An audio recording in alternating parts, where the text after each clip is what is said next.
In a far-off swamp forest, a sudden burst of light washed over the trees, briefly turning the dark woods bright. As the glow faded, it settled on a fallen log where a tiny blob slowly stirred. The small slime, sporting a single eyeball, wiggled in place and looked around nervously, trying to figure out where it was. From what he could piece together, the last thing he remembered was lying in bed the night before, scrolling through his phone and reading manga.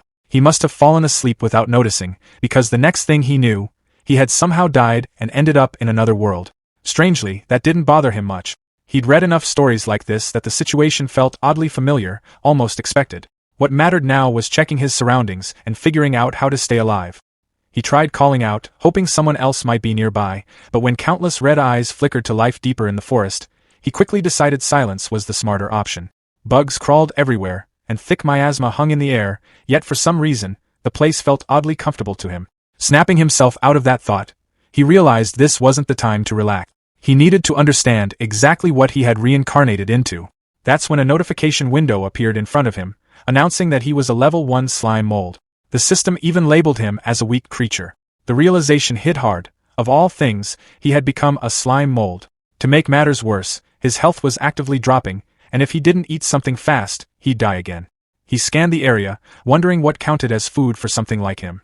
Then he remembered seeing a decomposer trait listed in the system window. That rang a bell. Slime molds were decomposers, which meant they could eat wood. Figuring that was his best bet, he spread his body across the log beneath him. The moment he focused on the command, his body automatically wrapped around the wood and began breaking it down. The sensation surprised him. The taste wasn't bad, kind of like a soggy biscuit. 15 minutes later, a large chunk of the log was gone. He let out a satisfied burp as he leveled up, his HP snapping back to full. The system informed him that he'd gained 1 skill enhancement point. Checking his status window, he recognized the decompose skill, but another one, pulsation, caught his eye. Unsure what it did, he decided to put the point into it just to find out. As the skill leveled up, his body spread outward in thin, web-like strands, each one pulsing like a blood vessel. He quickly understood that pulsation allowed the protoplasm inside him to flow back and forth, letting him move and shift position. The knowledge came to him instantly, magically transferred, even though he technically didn't have a brain anymore. Since eating more wood wouldn't give him additional experience, he decided to explore the ground. He was amazed by how freely he could reshape his body. Sliding down from the log, he spotted a mushroom nearby. Part of him remembered how humans usually ended up dead after eating random fungi, but his instincts as a slime mold told him this was food. Good food. He found the shortest route and scooted toward it. Once he reached the mushroom, he spread himself over it, climbing upward with thin tendrils. Reaching the top, he happily announced to himself that it was time to eat. In his mind, he imagined himself dressed in a fancy suit, calling out to the innocent little mushroom like they were meeting after a long online relationship. The mushroom questioned whether it really was him, and he reassured it, trying to appear charming. Then the mushroom turned around, revealing its true nature, practically inviting him to eat her. That's when it hit him, she was toxic. He'd been scammed. The system immediately warned him that he'd been poisoned, and his health started dropping fast. Panic set in. Acting on instinct, he tore off part of his body and flung himself away from the mushroom. The decomposition failed, giving him no experience, and the lost body mass reduced his maximum HP. Still, the poison effect cleared, and that alone saved him. Shaken but alive, he noticed that he'd managed to partially decompose the mushroom anyway. Frustrated that he couldn't finish it, he left while promising himself he'd come back once he was stronger. He climbed back up the log and settled into the hollow he'd made earlier, eating more wood. After another 15 minutes, his health fully recovered. Once restored, he headed out again, moving across the ground using pulsation. That's when an idea clicked. If he could decompose just a little of the mushroom each time, retreat to heal by eating wood, and repeat the process, he could eventually take it down completely. He named this plan Move Mountain, and returned to the mushroom. When he showed up again, the toxic mushroom complained that this was already the 8th time, asking if he seriously planned on never giving up. This time, instead of retreating, he suddenly restrained her, declaring she was under arrest. The mushroom was stunned as he finally managed to cover her entirely. The decomposition succeeded. He gained experience and unlocked poison resistance. Looking at the new skill, he realized why eating the mushroom had felt more tolerable toward the end. Still, he was annoyed that he hadn't leveled up. He thought the mushroom should have given way more experience. That irritation didn't last long. The damp environment was packed with mushrooms, and he eyed his next targets hungrily. He went on to consume many different kinds, leveling up as he gained more experience. Some were safe, like straw mushrooms, while others, like monk's cap, were extremely toxic but granted stronger poison resistance. He happily broke them all down, turning everything into nutrient. Eventually, he hit a point where mushrooms no longer gave him experience. Deciding not to waste them, he carried the extras back with him. The mushrooms clinging to his body worked as both food and protection. He remembered animal shows from his childhood, where crabs used sea anemones to scare off octopuses. Using poisonous mushrooms the same way, he figured he could deter predators that wanted to eat him. He felt pretty proud of himself for solving his safety problem so cleverly. Just as he was enjoying that thought, a strong wind whipped through the area. Looking up, he noticed something alarming: a group of wasps flying past, carrying chunks of what looked like raw meat. Staring at the giant hornets, Slimy wondered if the poisonous mushrooms stuck to his body might be enough to scare them off. He silently hoped they wouldn't notice him at all. Before anything else could happen, a long tongue suddenly shot out from the shadows, snatching one of the hornets out of the air. A green frog appeared and swallowed the massive insect in a single gulp. Slimy froze in horror. One predator was bad enough, but now another had joined the scene. The remaining hornets immediately swarmed the frog, attacking in a frenzy. From the sidelines, Slimy watched as they stabbed and bit at it. Individually, the hornets were clearly weaker than the frog, but their numbers made up for it. As the fight dragged on, Slimy couldn't help wondering whether they'd seriously injure each other. If they did, maybe he could sneak in and collect the leftovers. Logically speaking, decomposing monster corpses should give far more experience than wood or mushrooms ever could. Just as that thought crossed his mind, the frog suddenly opened its mouth wide. Activating some kind of empowered tongue skill, it lashed out and caught all the remaining hornets at once, swallowing them whole. Slimy was stunned. Then everything got worse. A massive shadow loomed overhead. Before Slimy could react, a giant snake lunged down at the frog, its jaws wide open. Blood sprayed across the swamp as the frog was devoured. Only then did Slimy realize the horrifying truth. The snake was actually the tail of an enormous bird standing in the swamp. The creature straightened up, its giant eye locking onto Slimy, who had been staring in shock. Accepting his fate, Slimy hurriedly offered up his mushrooms, silently begging the bird to spare him. He had already given up on fighting back after such a disastrous chain of events. The bird glanced at the mushrooms, then lifted its head and flapped its wings.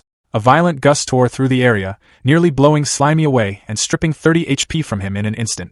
Then the bird flew off. Night once again swallowed the swamp forest. Slimy, having tucked away what mushrooms he had left, sat trembling on the dead tree log. It finally sank in. He was at the absolute bottom of the food chain. Still, there was a strange bit of luck in that. The gap between him and those top predators was so large that he wasn't even worth eating. Checking his system window again, he bitterly noted that even leveling up 4 times in a single night hadn't changed the label, calling him a weak creature. He wondered how a slime mold like him was supposed to survive, let alone rise above this. Exhausted, he hoped it was all just a dream and that he'd wake up wrapped in his blanket. But morning came. Sunlight poured into the swamp forest. A green slime suddenly dripped down from a mushroom above, splashing onto Slimy like acid. The moment it touched him, his HP dropped sharply. He jolted in pain as the system announced he had gained a new skill called Burst. The skill allowed him to force the ectoplasm in his body to flow in a single direction, creating thrust. Confused and still hurting, Slimy fell to the ground and looked around, trying to understand what had just happened. That's when he noticed a snail slowly crawling toward his mushrooms. The snail activated a skill called Acid Liquor, melting the mushrooms into a sizzling puddle and slurping up the remains. Slimy shouted at the snail, finally getting its attention. It was one thing to steal his mushrooms, but dripping acid on his face and almost melting him crossed the line. The snail didn't seem to care. It kept eating and let out a small, pitiful whimper. Slimy snapped that playing the victim wasn't going to help. Still, as the snail lingered nearby, whimpering, Slimy hesitated. They were both low-level monsters, just trying to survive in a harsh world. Seeing how miserable it looked, he wondered if he was being too harsh. With a sigh, he decided to let it go, telling the snail he wouldn't make things difficult. There were plenty of mushrooms around anyway. The snail made a happy sound and went back to eating. Watching this, Slimy was reminded of those manga scenes where friendships were born from conflict. He started daydreaming about teaming up with the snail, growing stronger together, and increasing their chances of survival. In his imagination, they'd go on adventures, powered by friendship, eventually defeating some great demon king. Companions, he thought, were essential to surviving and growing stronger in this world. Moved by the idea, he crawled closer and suggested they team up, since they were both low-level monsters. He promised to watch each other's backs and make sure the snail always had mushrooms to eat. The snail looked at him happily. Then it suddenly lunged forward and bit off a chunk of Slimy's body. Pain shot through him as his HP dropped. It hurt a lot. In that instant, Slimy realized how naive he'd been. Monsters in this world didn't care about feelings. Nature was simple: eat or be eaten. He'd been fooled by the snail's pitiful act. Even though they were both low level, its strength was clearly higher than his. Deciding he needed to escape immediately, Slimy tried to pull away. The snail rose up and turned toward him, making it clear it had no intention of letting him go. Panicking, Slimy dumped his remaining skill points into pulsation. Pushing the skill to its limit, he surged forward. Both of them crawled across the dead tree, but after 3 exhausting minutes, they'd barely move. Worse, the snail was still right behind him. Slimy's panic grew when he realized its speed matched his own. The snail suddenly raised its head, its throat swelling. With a violent motion, it spewed acid liquor all over Slimy. His HP plummeted as his body split cleanly down the middle. For a brief moment, he wondered if his consciousness automatically stayed in the larger half. There was no time to think. The snail loomed over him, mouth open and dripping acid, then dove straight into his body and began eating. The half of Slimy that still held his mind barely managed to escape. He swore to himself that he'd endure this humiliation. For a slime mold, revenge could always come later. After finishing off the rest of Slimy's body, the snail turned back toward him. This time, Slimy had managed to grab hold of one of the mushrooms. As the snail charged again, Slimy activated Burst and jammed the toxic mushroom straight into its mouth. The snail immediately started thrashing and wailing as the poison took effect. Moments later, it collapsed beside Slimy, dead. The system notified him that he had defeated the snail and gained enough points to level up. Relief washed over him. He realized now why the snail always dissolved mushrooms with acid before eating them. It didn't have poison resistance at all. No matter how messy it had been, he had successfully defeated the first monster he'd faced in this world. Poking at the snail's corpse, Slimy wondered what kind of rewards he'd get from decomposing it. Crawling onto the body, he immediately noticed how sticky and gross the meat was. He tried to ignore the feeling, reminding himself that meat was meat. He even joked to himself about treating it like fancy French cuisine as he began decomposing it. The moment he did, an unbearable taste flooded his senses. It was absolutely vile, salty and sour at the same time, like thick mucus. A system window popped up, informing him that the decomposition had been terminated and that no experience points were gained. Still, he couldn't bring himself to throw it away. After all, this was a victory he'd earned by risking his life. Slimy reminded himself that if he wanted to survive, he had to get strong fast, and that meant he couldn't afford to be a picky eater. Gritting through it, figuratively holding his nose, even though he didn't actually have one, he forced himself to swallow the revolting meal. The forest echoed with wet, miserable retching sounds as his body spasmed and glitched like a broken mass of slime. He kept going anyway, shoving down the snail meat along with a few nearby mushrooms. When he finally finished, the system announced that decomposition was complete. He gained enough experience to level up from 6 to 7, and his body regenerated. Despite what the system claimed, he felt awful. He collapsed into a melted puddle beside the empty red shell, somehow feeling worse than before he'd eaten. Pulling up his status screen, he noted that he had 1.4 skill points available. His skills now read: Decomposition level 6, Pulsation level 3, Poison resistance level 3, and Burst level 1. He thought about what those actually meant in real life. Decomposition was basically just eating. Pulsation felt like running away. Poison resistance translated to getting beaten up and not dying. Burst? Also running away, just faster. Accepting his situation, he told himself that complaining was pointless for a slime mold. In his mind, he pictured powerful forest predators like giant hornets as massive, muscular monsters. With stats as low as his, he knew provoking them would be suicide, even if he somehow had attack skills. Survival came first. With that in mind, he dumped his points into pulsation again. The skill climbed to level 4. Excited, he immediately tested it, pushing his slime body as hard as he could and measuring how fast he moved across the log. His new top speed turned out to be 20 centimeters per second. At first, that sounded impressive, until he calculated it was only about 0.78 kilometers per hour. The realization crushed him. Even after all that effort, he was still painfully slow. A week later, Slimy lounged inside a hollow log, holding a red mushroom. The log had kept him safe, but he'd completely exhausted the nearby food supply and only gained 2 levels in all that time. It was clear he needed a new base. Before leaving, he decided to do one last big scavenging run to fill both his stomach and his inventory. Activating search, he flattened his body into a vein-like network, spreading out in multiple directions at once. The range expanded along with his HP, and his yellow slime stretched across the forest floor like a living map. The system notified him that 3 white mushrooms had been stored inside his body. Pushing farther, he collected 6 small grass mushrooms. With his refined body control, he could either store items or decompose them instantly, which made gathering far more efficient. He demonstrated this by consuming a cluster of blue mushrooms on the spot. He kept foraging and broke down a large blue mushroom. The system confirmed the decomposition, rewarding him with experience and raising his poison resistance to level 4. As he continued spreading his search network, one of his tendrils hit something hard and red. The system immediately warned that the target couldn't be decomposed. Before he could react, a sharp pain shot through him, costing him 9 HP. He pulled back instinctively, annoyed as he realized he'd run into that guy again. The attacker sprayed green corrosive liquid using acid liquor. Slimy was grazed, losing another 7 HP, but he was relieved that his improved speed let him dodge most of the attack. This was another acid snail, but this one was noticeably faster. He wondered if individuals of the same species could really vary this much in strength. Moving evasively, he felt confident the snail wouldn't land another hit. That confidence shattered when the snail suddenly unleashed a brutal close-range attack, splattering his body and dealing a massive 33 points of damage. The snail paused, seemingly thinking it was over. That pause was exactly what Slimy needed.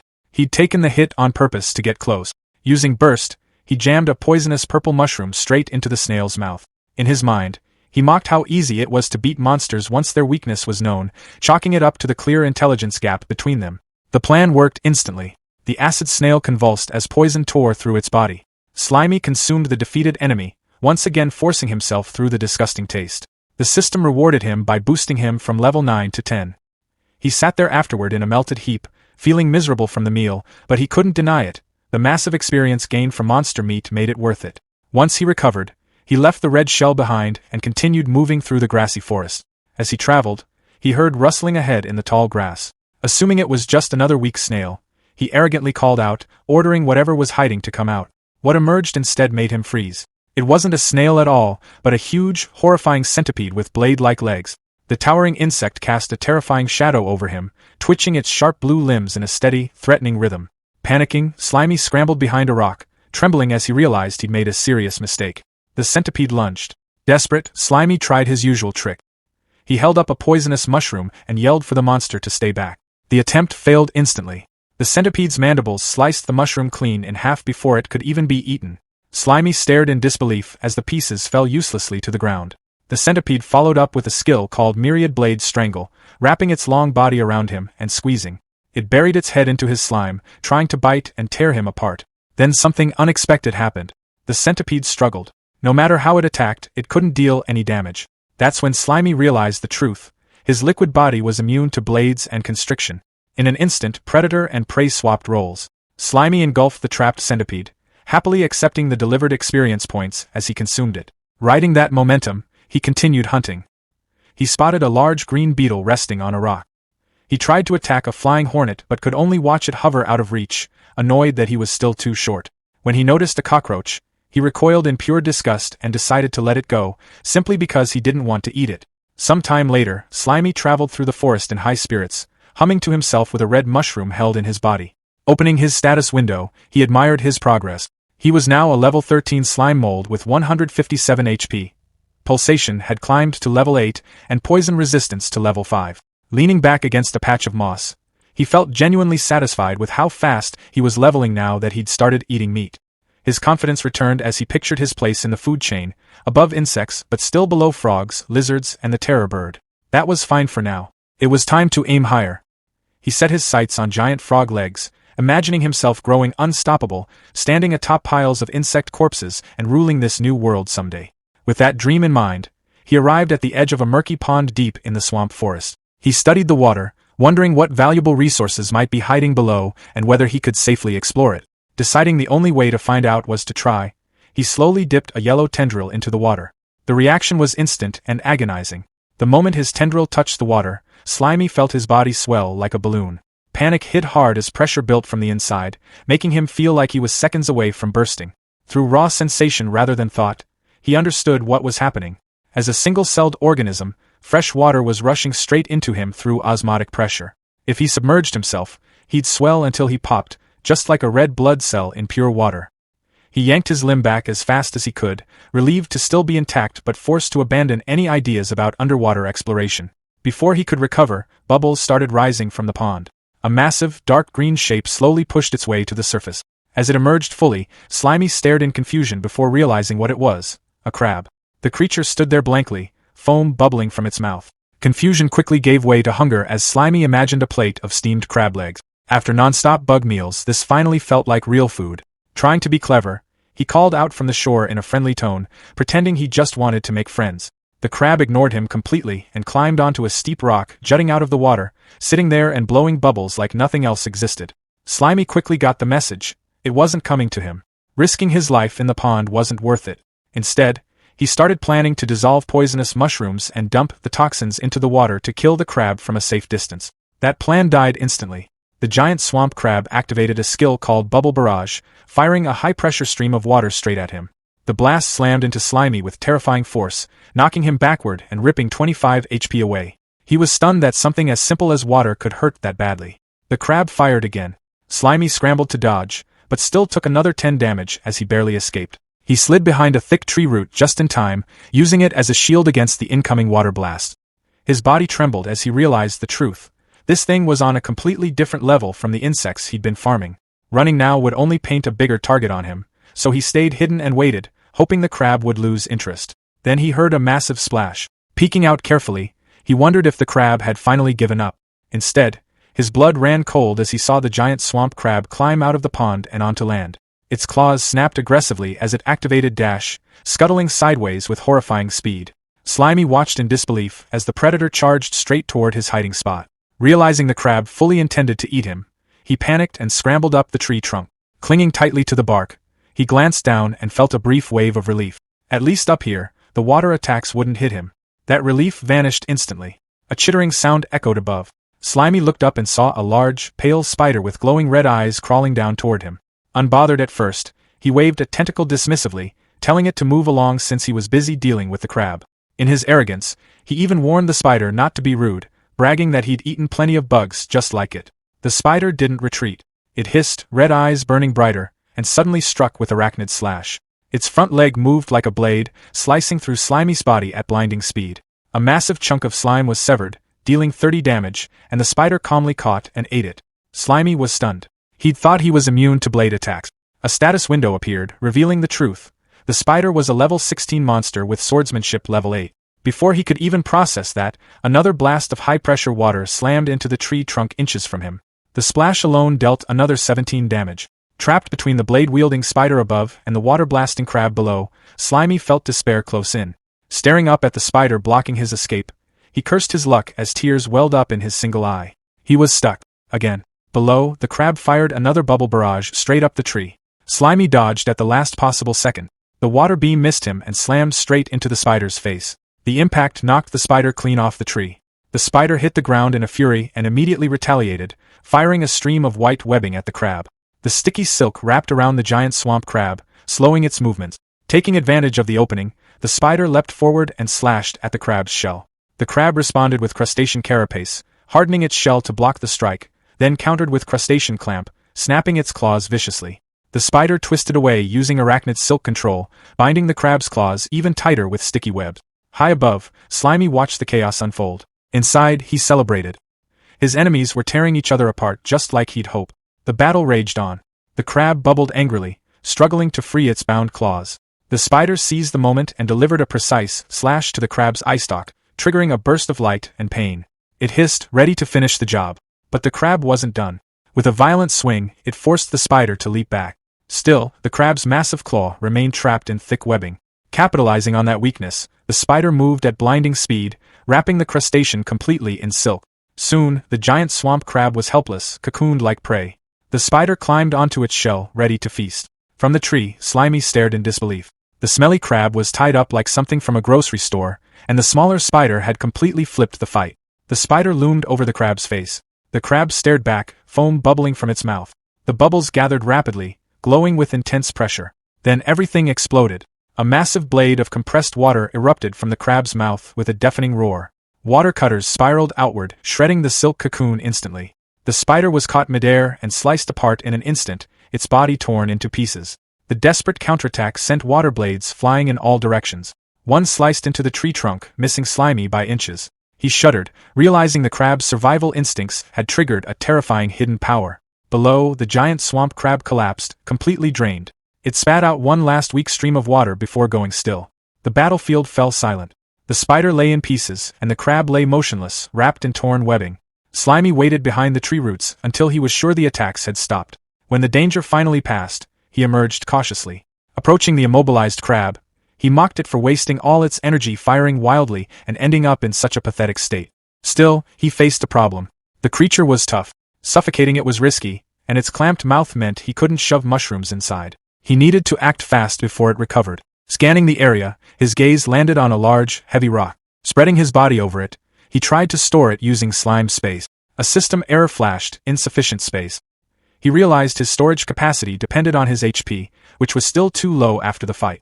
Making a hard choice, he vomited up his entire mushroom collection to free inventory space. With nothing left stored, he successfully absorbed the massive rock. His yellow body bulged under the weight, slamming into the ground with a heavy thud.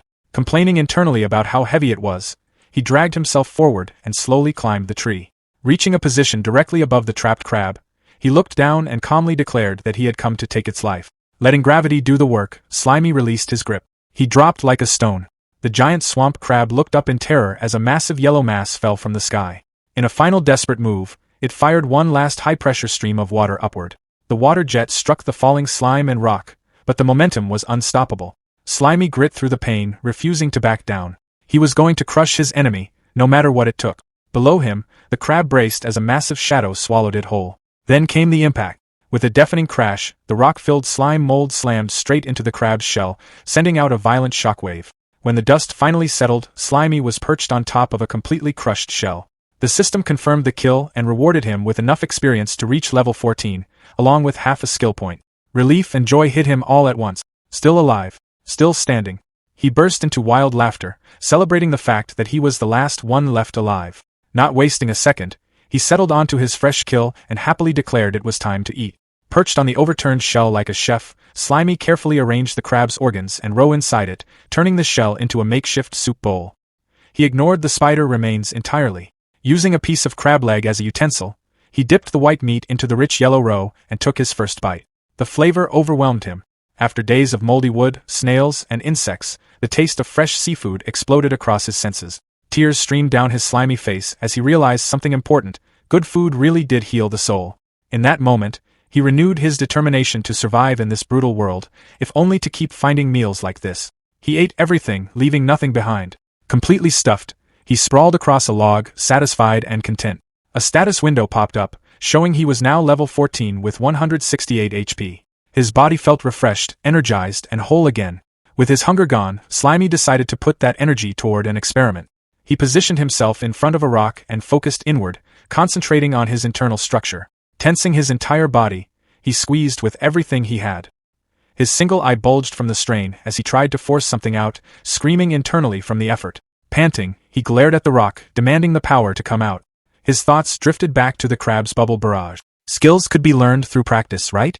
The crab compressed water to fire it, so why couldn't a slime mold do the same? Fired up, he squeezed his internal fluids again, chanting for the attack to appear. He tried copying the crab's technique, but only a few weak squirts shot out of his backside in completely the wrong direction. He tried again, aiming forward this time, straining noisily. The yellow liquid just dribbled out uselessly. Exhausted, he collapsed into a puddle, complaining that he couldn't control either the direction or the force. For a moment, he felt defeated. Then the frustration hardened into resolve. Refusing to give up, he tensed every part of his body, compressing his internal fluids to their absolute limit. Suddenly, a high-speed jet of yellow fluid blasted out with tremendous force. His burst skill activated automatically. The projectile slammed into the crab shell, punching a clean hole straight through it. A system message appeared, announcing that burst had evolved into a new skill, cytoplasm jet. The system explained that the skill launched his own cytoplasm as a projectile, using his body mass as ammunition. Slimy laughed out loud. The fact that skills could evolve through sheer practice thrilled him. Then a worrying thought hit him. His other skills had cooldowns. What if this one did too? To test it, he fired again. Then again. A rapid barrage of yellow shots tore into the shell. The system confirmed there was no cooldown. As he continued firing, the skill leveled up to level 2. That excitement faded quickly when he looked at himself. His body had shriveled into a thin, pitiful stick. A warning flashed, his health was critical. Each shot was consuming his own biomass as ammo.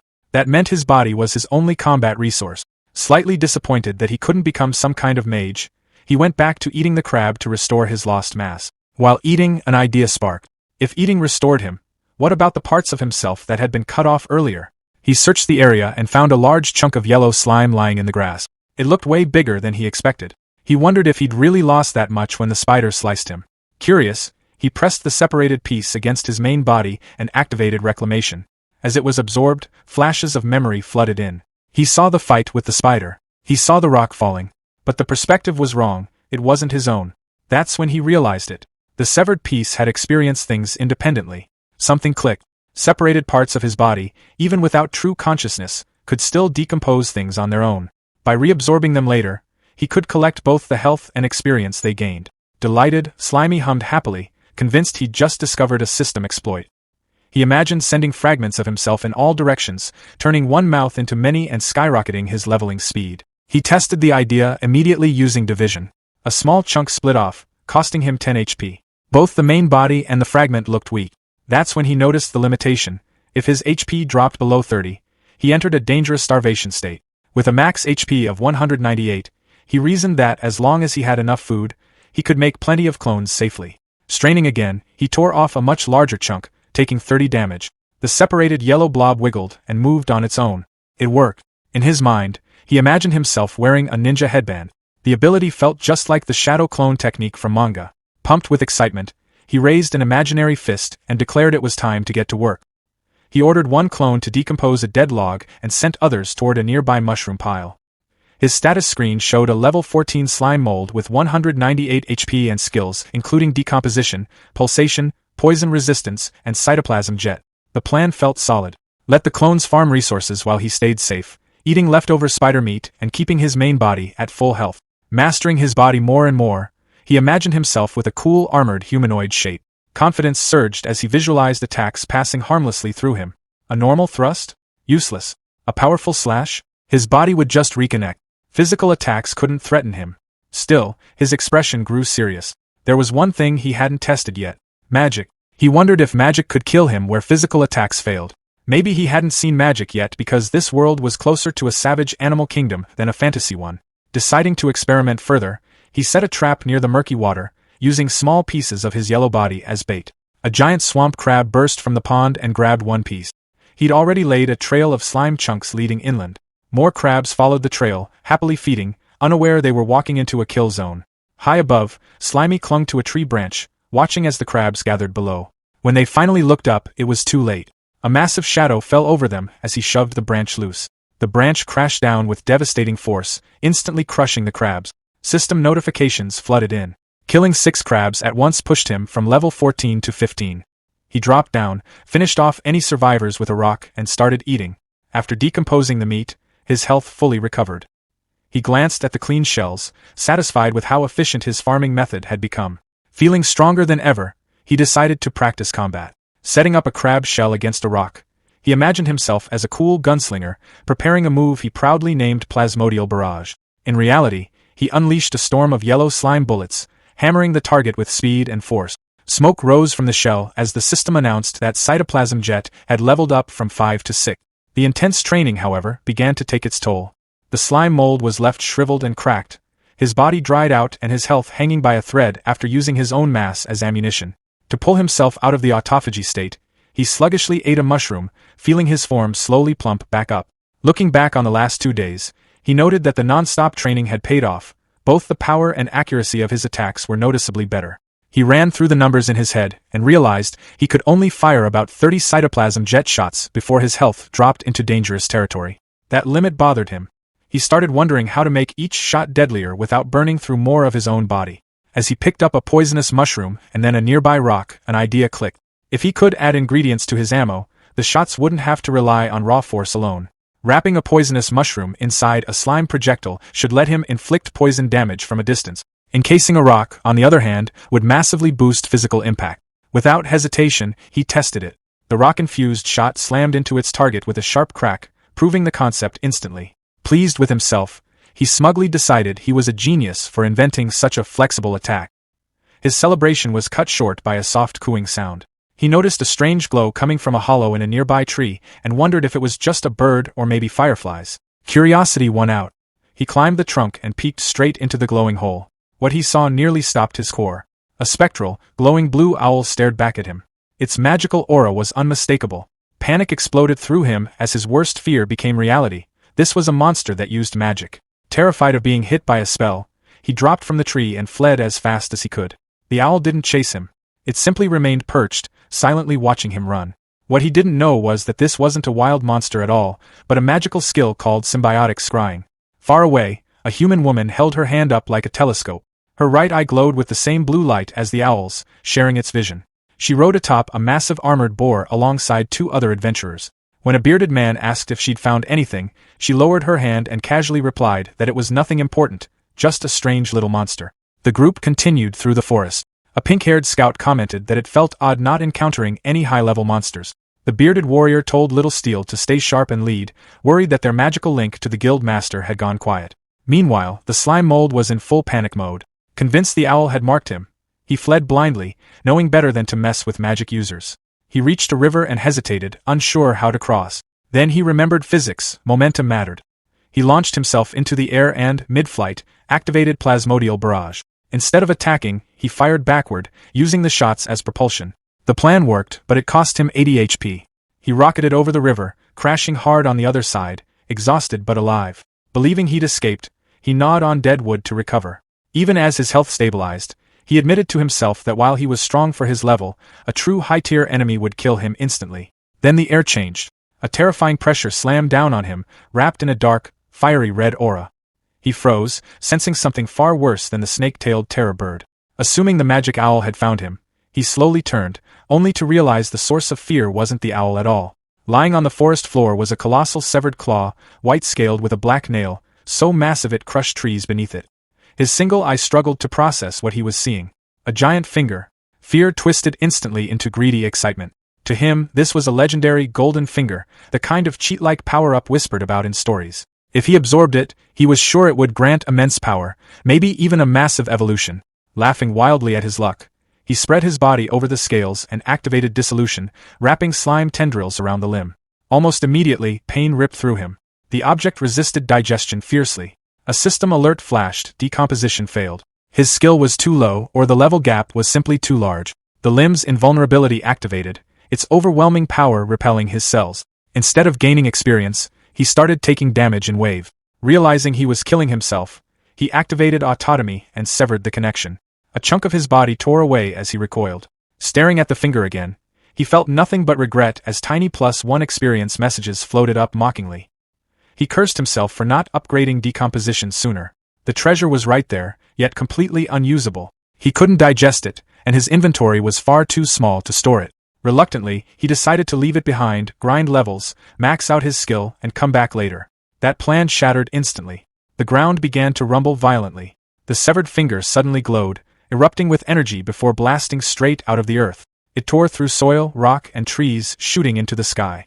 Shockwaves and debris exploded outward. He spotted a blast racing toward him, and barely survived as it carved a massive crater nearby. Trembling, he crawled beneath a tree root, shaken to his core. The world suddenly felt terrifyingly vast. The farther he traveled, the smaller he felt. His arrogance drained away, replaced by caution. He chose to return to basics, hiding, decomposing dead wood, and growing stronger safely. Deep underground, the severed finger finally came to rest. In the darkness, it sat still, then erupted with a terrifying red and black aura, revealing it was far more than a dead limb. Checking his mental map, the slime mold confirmed the golden finger was far northeast and the magic owl far southwest. He was safely between them, deep in dense forest. He chose a thick tree and decided to set up a temporary base. Using dissolution, he melted into the trunk, planning a narrow entrance to block large monsters while hollowing out a spacious interior. Imagining himself in a hard hat, he eagerly excavated layer by layer. For light, he planted a glowing mushroom that emitted faint poison with its blue shine. Exhausted but satisfied, he collapsed onto a moss bed he'd gathered. A stone table sat nearby, the entrance plugged with poison mushrooms, a decoy tunnel below, and a hidden passage leading to his true chamber. It was clever, safe, and his. Relaxing at last, he lay back, chewing on a twig like a cigar, enjoying the feeling of security. Then a loud, rhythmic buzzing vibrated through the wood. Annoyed, he poked his head out and shouted at the noise, only to see a massive swarm of wasps filling the canopy. Instead of fear, his eye narrowed with calculation. An idea formed. He fired a cytoplasm jet and smashed a wasp out of the air. Then he openly sat at his entrance, taunting the swarm. Enraged, they dove at him, stingers thrusting. He retreated instantly into the narrow tunnel, causing the wasps to miss or get stuck. Inside, he sighed in relief as the system notified him of effortless experience gains. His sticky body worked like flypaper. Letting 2 wasps escape on purpose, he followed them back to a massive nest high in the trees.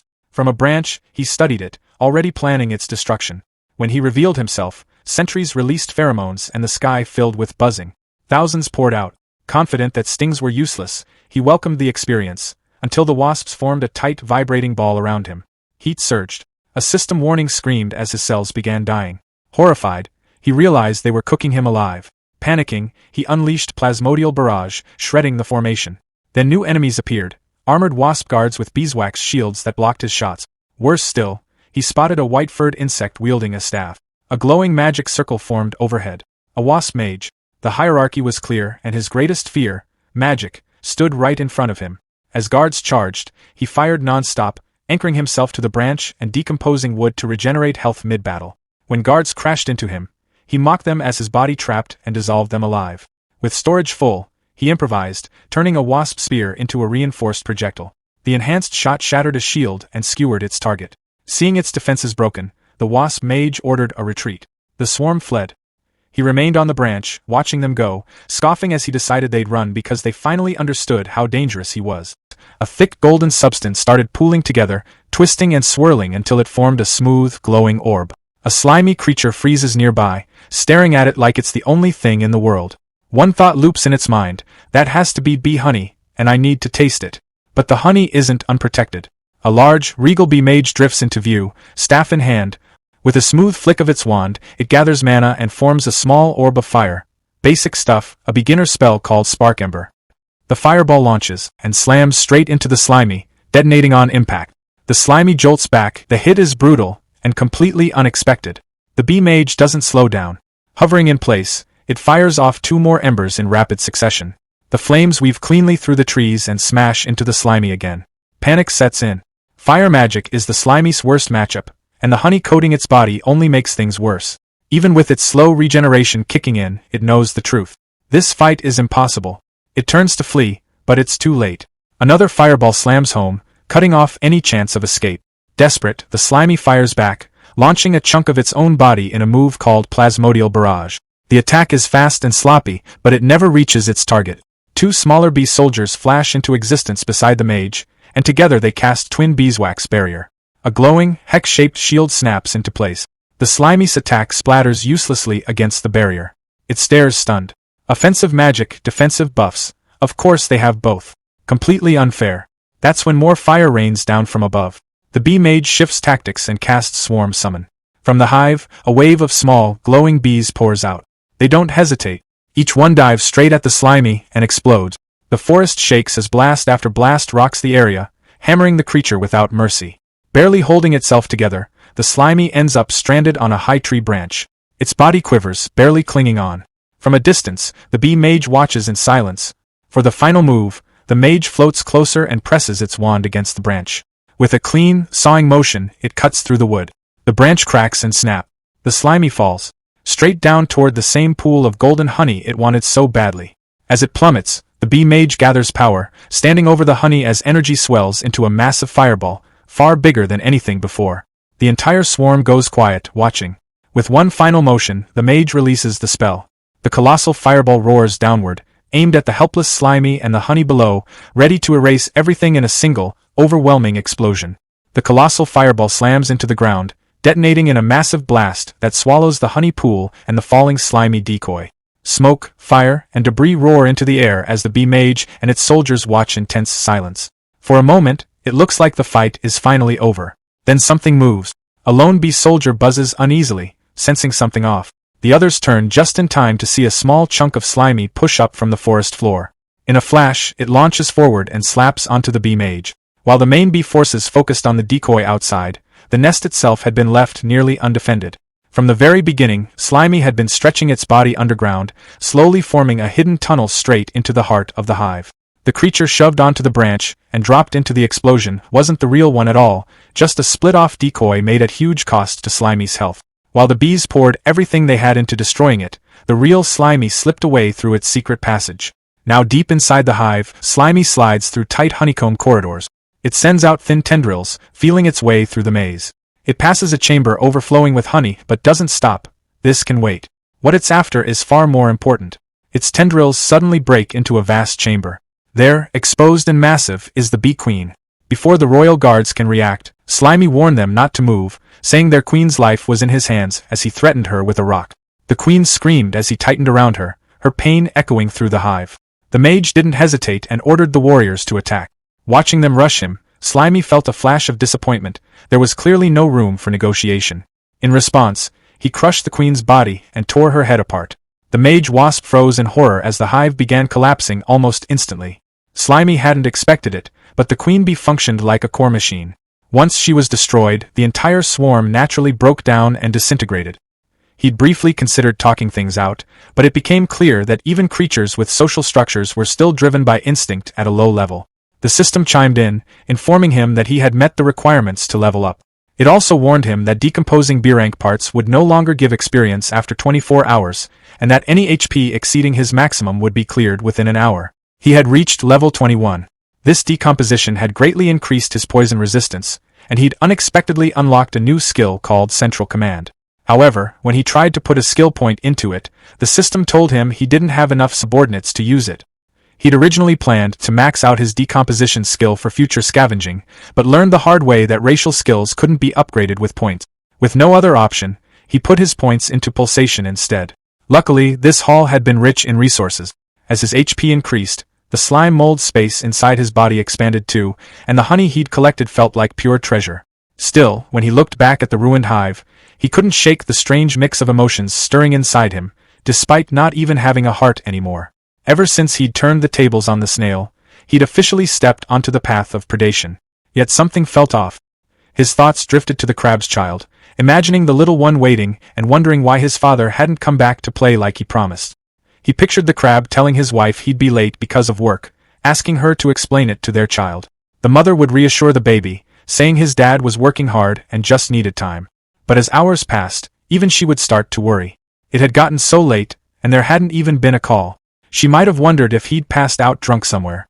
Eventually, she'd decide to go look for him, bringing the baby along. On the road, the baby crab would be singing his favorite anime song until his mother told him to quiet down so he wouldn't disturb anyone. Then they'd spot a man stumbling toward them. The baby would recognize him instantly and call out, confused about why his dad was walking the wrong way. His mother would sigh and say he was obviously drunk, telling her son to go help him. The baby would run over happily, only for everything to fall apart when the crab suddenly turned around, revealing that he'd been turned into a zombie. A slime monster had taken over his body, eating him from the inside. The imagined scream echoed in Slimy's mind, making him think he'd become the villain of the story. But then he snapped out of it. He realized he was overthinking things, probably because his mental foundation was still human. That lingering guilt came from who he used to be. Now, he was a slime mold in another world. He didn't have the luxury of choice. If he didn't hunt, he'd be hunted. The weak were food for the strong. That was just how nature worked.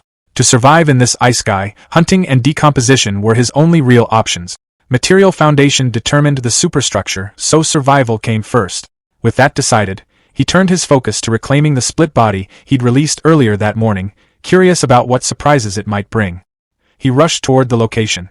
As he got close, he slowed down, confused by the sight of a campfire. He crept forward and hid behind some bushes, wondering if humans were nearby. Sure enough, a hunter party was sprawled around the fire. One of the men casually asked Nia if she wasn't worried about getting poked while leaning against the pig. Slimy was surprised. It really was humans. Nia replied that the steelback's bristles were soft when it was relaxed, thanking it for its hard work and saying they'd be counting on it again tomorrow. Carter explained that they'd originally been searching for their guildmaster, but somehow ended up lost themselves. As captain, he blamed himself and apologized to the team. Cole pointed out that magic communication had been cut off, there were no signs of high-level magical beasts, and even the forest itself felt like a maze. With so many strange things happening at once, no one could have predicted this. He told Carter not to beat himself up. Even though they hadn't found the guildmaster, there was no need to panic. After all, he ranked among the top 3 strongest leaders of the 8 great guilds. Once they found their way back, they could just report everything to the church. Carter agreed that the guildmaster's strength was unquestionable, but reminded them that he'd been missing for 2 whole years. Rumors had spread that the church was suspicious of him, especially since he disappeared shortly after accepting a mission personally assigned by the Pope. 10 years ago, Guildmaster Goon founded the 100-Style Guild. Unlike other guilds with strict requirements, his guild accepted anyone regardless of race, profession, or level, as long as they followed its principles. No deception, no abuse, no evil. Every reward Goon earned from monster subjugation was distributed fairly, helping all members grow. Because of that, the 100-Style Guild became famous for its generosity and unity, quickly rising to become one of the 8 great guilds. But that rapid growth also drew suspicion from the church. 2 years ago, Goon left for the swamp forest on a mission and never returned. Without his protection, members were poached or drifted away, and the once glorious guild fell into a fragile state. Goon had seen potential in Carter, which was why Carter formed this squad to search for news about him. In the end, only Nia and Cole answered his call, and he was genuinely grateful to them. Nia told him not to worry, saying that without Goon and the 100-Style Guild, someone with a niche profession like hers might never have become an adventurer at all. Cole laughed and said that with her ability to control intermediate magical beasts, plenty of guilds would fight to recruit her. Even if something had happened to Goon, she wouldn't need to worry about finding a new place to belong. Nia snapped at him to shut his mouth and go to sleep, while Cole quickly told her to just pretend he hadn't said anything. As the group settled down, Slimy tried to eavesdrop, but from where he was hiding, everything sounded muffled and unclear. Gathering information from humans felt important if he wanted to understand this world properly, so he decided to take a risk. He stretched out a thin part of his body, using it like an antenna, slowly sending it toward the hunters to listen in. He barely had time to process what was happening when Cole suddenly sensed something wrong and instantly stabbed the extended slime with an ice spike. The system immediately warned Slimy that frost was super effective against him, reducing his speed by 90%. Panic hit him hard. Cole calmly told the others not to worry, saying he'd already dealt with it, but the rest of the party was alert now, scanning the area. They soon spotted the slime impaled on the ice spike. The steelback boar walked over, sniffed it, and then casually bit the slime off the ice. Before Slimy could react, the boar started slurping him up like a noodle, dragging him toward its mouth. Slimy was sure this was about to be an instant game over, until Nia shouted for the steelback to stop. She said they shouldn't kill things indiscriminately. It was just a small, passing monster and clearly not a threat, so there was no reason to eat it.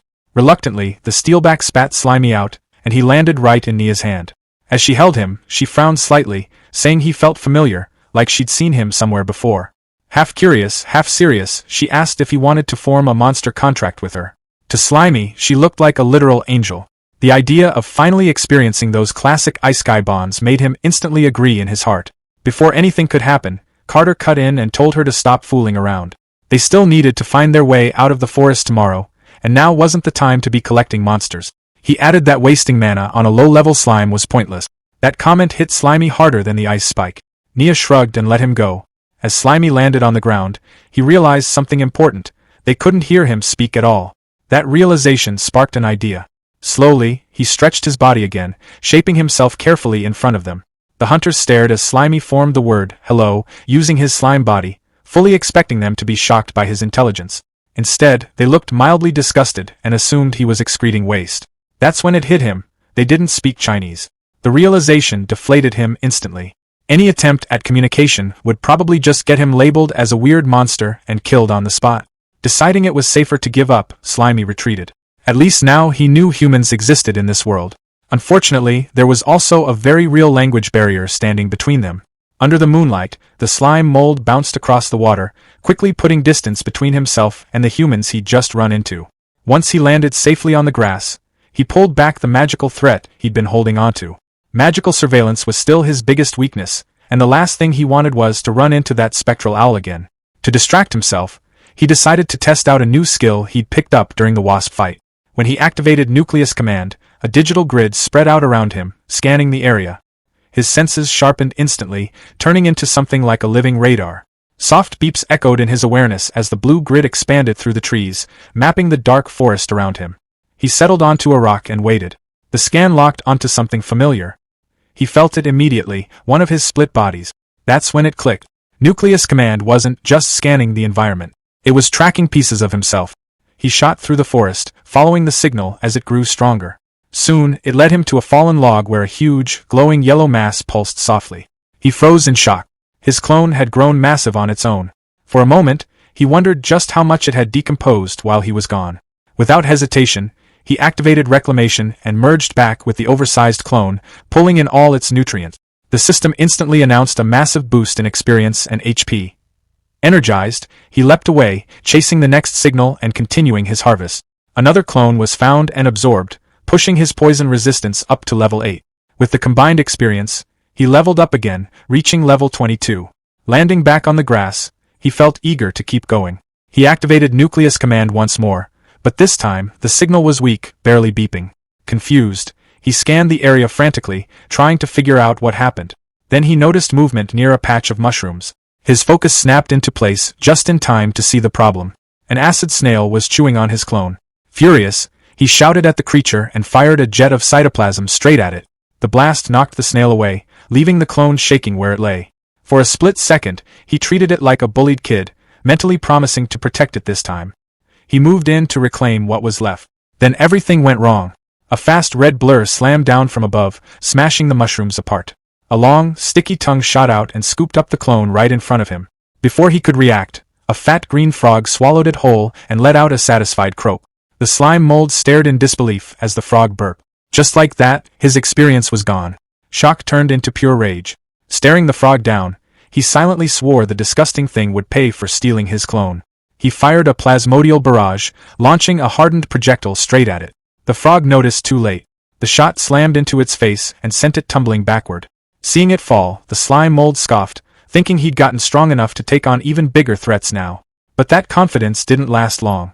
To his disbelief, the frog wasn't finished. It opened its mouth and casually caught the projectile, completely unharmed.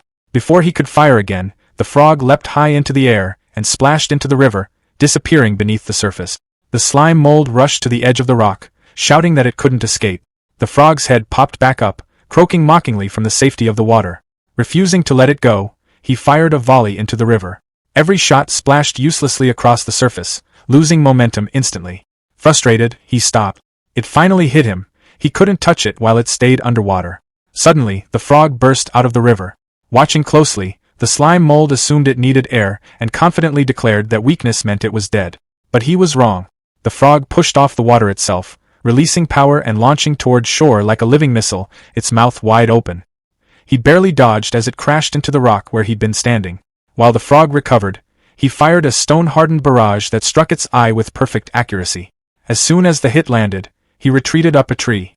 Perched on a branch, he realized what had happened. The frog had baited him toward the water. After so many easy wins, he'd gotten careless. He reminded himself that a hunter could turn into prey in an instant. Below, the frog clutched its bleeding eye, furious. It glared up and croaked angrily, then ignored the pain and leapt straight for the tree. Panic hit when the slime mold realized he was out of stone ammo. He fired liquid slime shots instead. It didn't help. The frog opened its mouth and caught every projectile, swallowing them midair. The slime mold froze in horror as he realized his attacks were literally feeding it. Even injured, the frog climbed the tree, closing in fast. By the time he understood the danger, it was too late. The frog's tongue shot out and wrapped tightly around him. A brutal tug-of-war followed, the slime mold clinging to a branch while the heavy frog yanked downward. The strain became unbearable. The branch cracked, then snapped. As he fell, clutching the broken wood in terror, he saw the frog waiting below with its mouth wide open. In that split second, he used reverse momentum. Wrapping himself around the broken branch, he angled the sharp end downward and thrust it forward, screaming for it to eat this instead. The jagged wood pierced straight through the frog's mouth and into its brain. The impact sent the frog crashing back, blood spraying as the slime mold remained safe above. The lifeless body fell into the river with a heavy splash, ending the fight. Clinging to the tree trunk, he finally relaxed, relieved it was over. Below, the frog's corpse sank into the dark water, blood spreading before disappearing into the depths. Looking down, he felt a twinge of regret. It was a waste, he couldn't decompose it down there. Then the water started bubbling.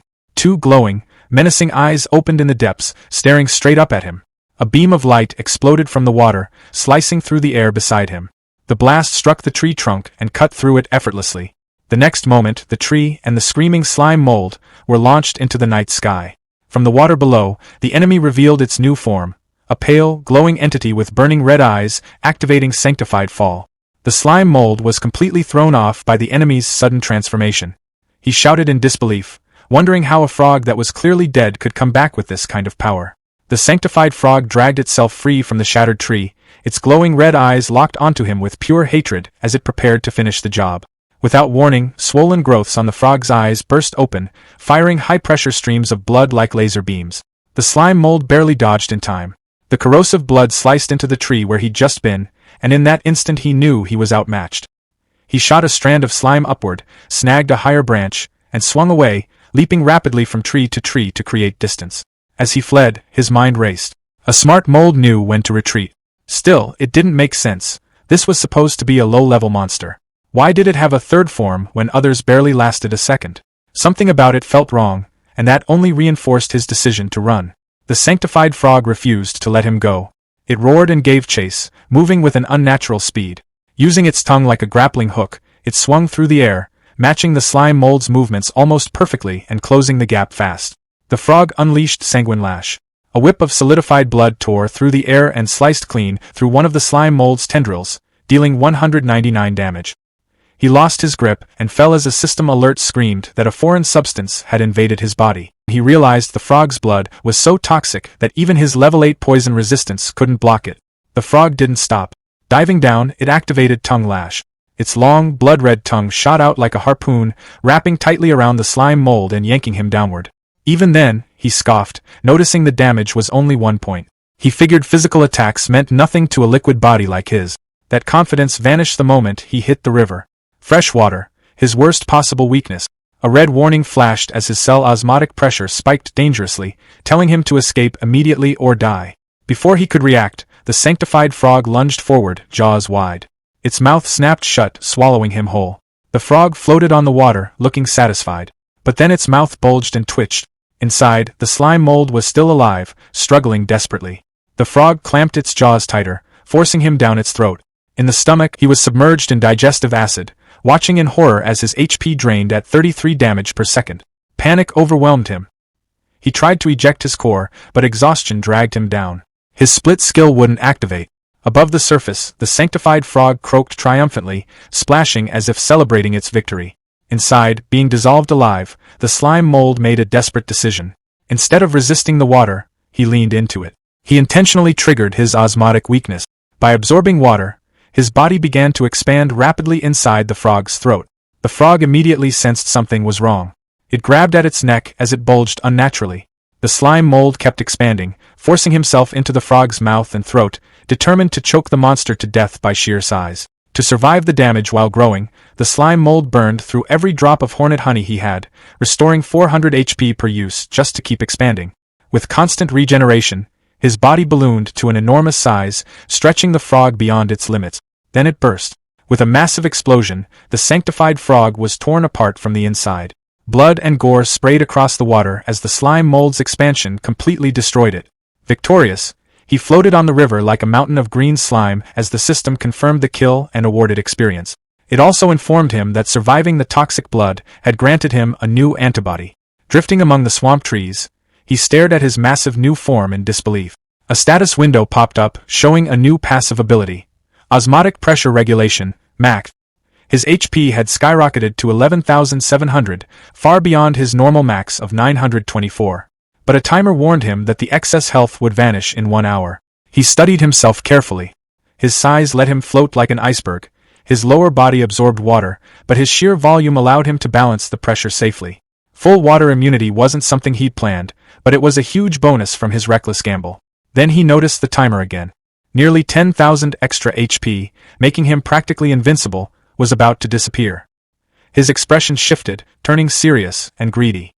He'd burned all his precious honey to reach this form, so he needed to squeeze every possible benefit out of it. He laughed wildly, imagining himself as an unstoppable kaiju. That's when an idea hit him, something like that rolling sticky ball game. He decided to roll through the forest and collect everything in his path. In his massive form, he barreled through the flooded forest like a natural disaster. Vegetation vanished beneath him as system notifications popped up non-stop, confirming decomposition and awarding experience. He plowed through trees and brush, efficiently farming resources before the time limit ran out. Underwater, fish swam peacefully among the roots, until he crashed in. The fish scattered instantly. He tried hunting them, but it was pointless. Even immune to pressure, the water slowed him too much, and the agile fish weren't worth the effort. Annoyed, he hauled his massive body back onto dry land. Nearby, a cluster of mushrooms sat at the base of a tree. He flowed over them, absorbing them instantly and leaving a hollow trail behind. Moving deeper inland, he spotted 2 small otter-like creatures standing proudly with a freshly caught fish. The enormous slime mold loomed over them, loudly greeting them and casting a massive shadow. Before they could react, He lunged and slammed down with his sticky body. He didn't eat them. Instead, he rolled away, casually announcing that he was taking their fish. The otters were left sitting in the dirt, drenched in green slime, staring in traumatized silence as their dinner disappeared. As he rolled on, he justified it to himself. Sparing the cute otters and only stealing their food clearly meant he still had some kind of human mercy left. That thought ended abruptly when he spotted a squirrel clutching a nut, its ears and tail tipped with magical flames. The squirrel flared up in rage, its entire body igniting. It flipped into a handstand and launched a fireball from its tail, sending a column of flames straight at him. Fire magic was still a serious weakness, no matter how big he was. Still, the size gap was ridiculous. He loomed over the squirrel, warning it not to blame him since it attacked first. Then he slammed his massive body down, joking that playing with fire in the forest was forbidden. When he lifted himself back up, only a clean skeleton remained. The system confirmed the kill and decomposition, granting more experience. Deeper in the forest, violent crashes echoed. A large, muscular lizard was hurled through the air and slammed into the ground. Standing opposite it was a towering tree monster, a glowing crystal embedded in its chest, branch arms waving aggressively. The lizard pushed itself up, its throat swelling as it prepared a counterattack. It unleashed a powerful stream of liquid from its mouth.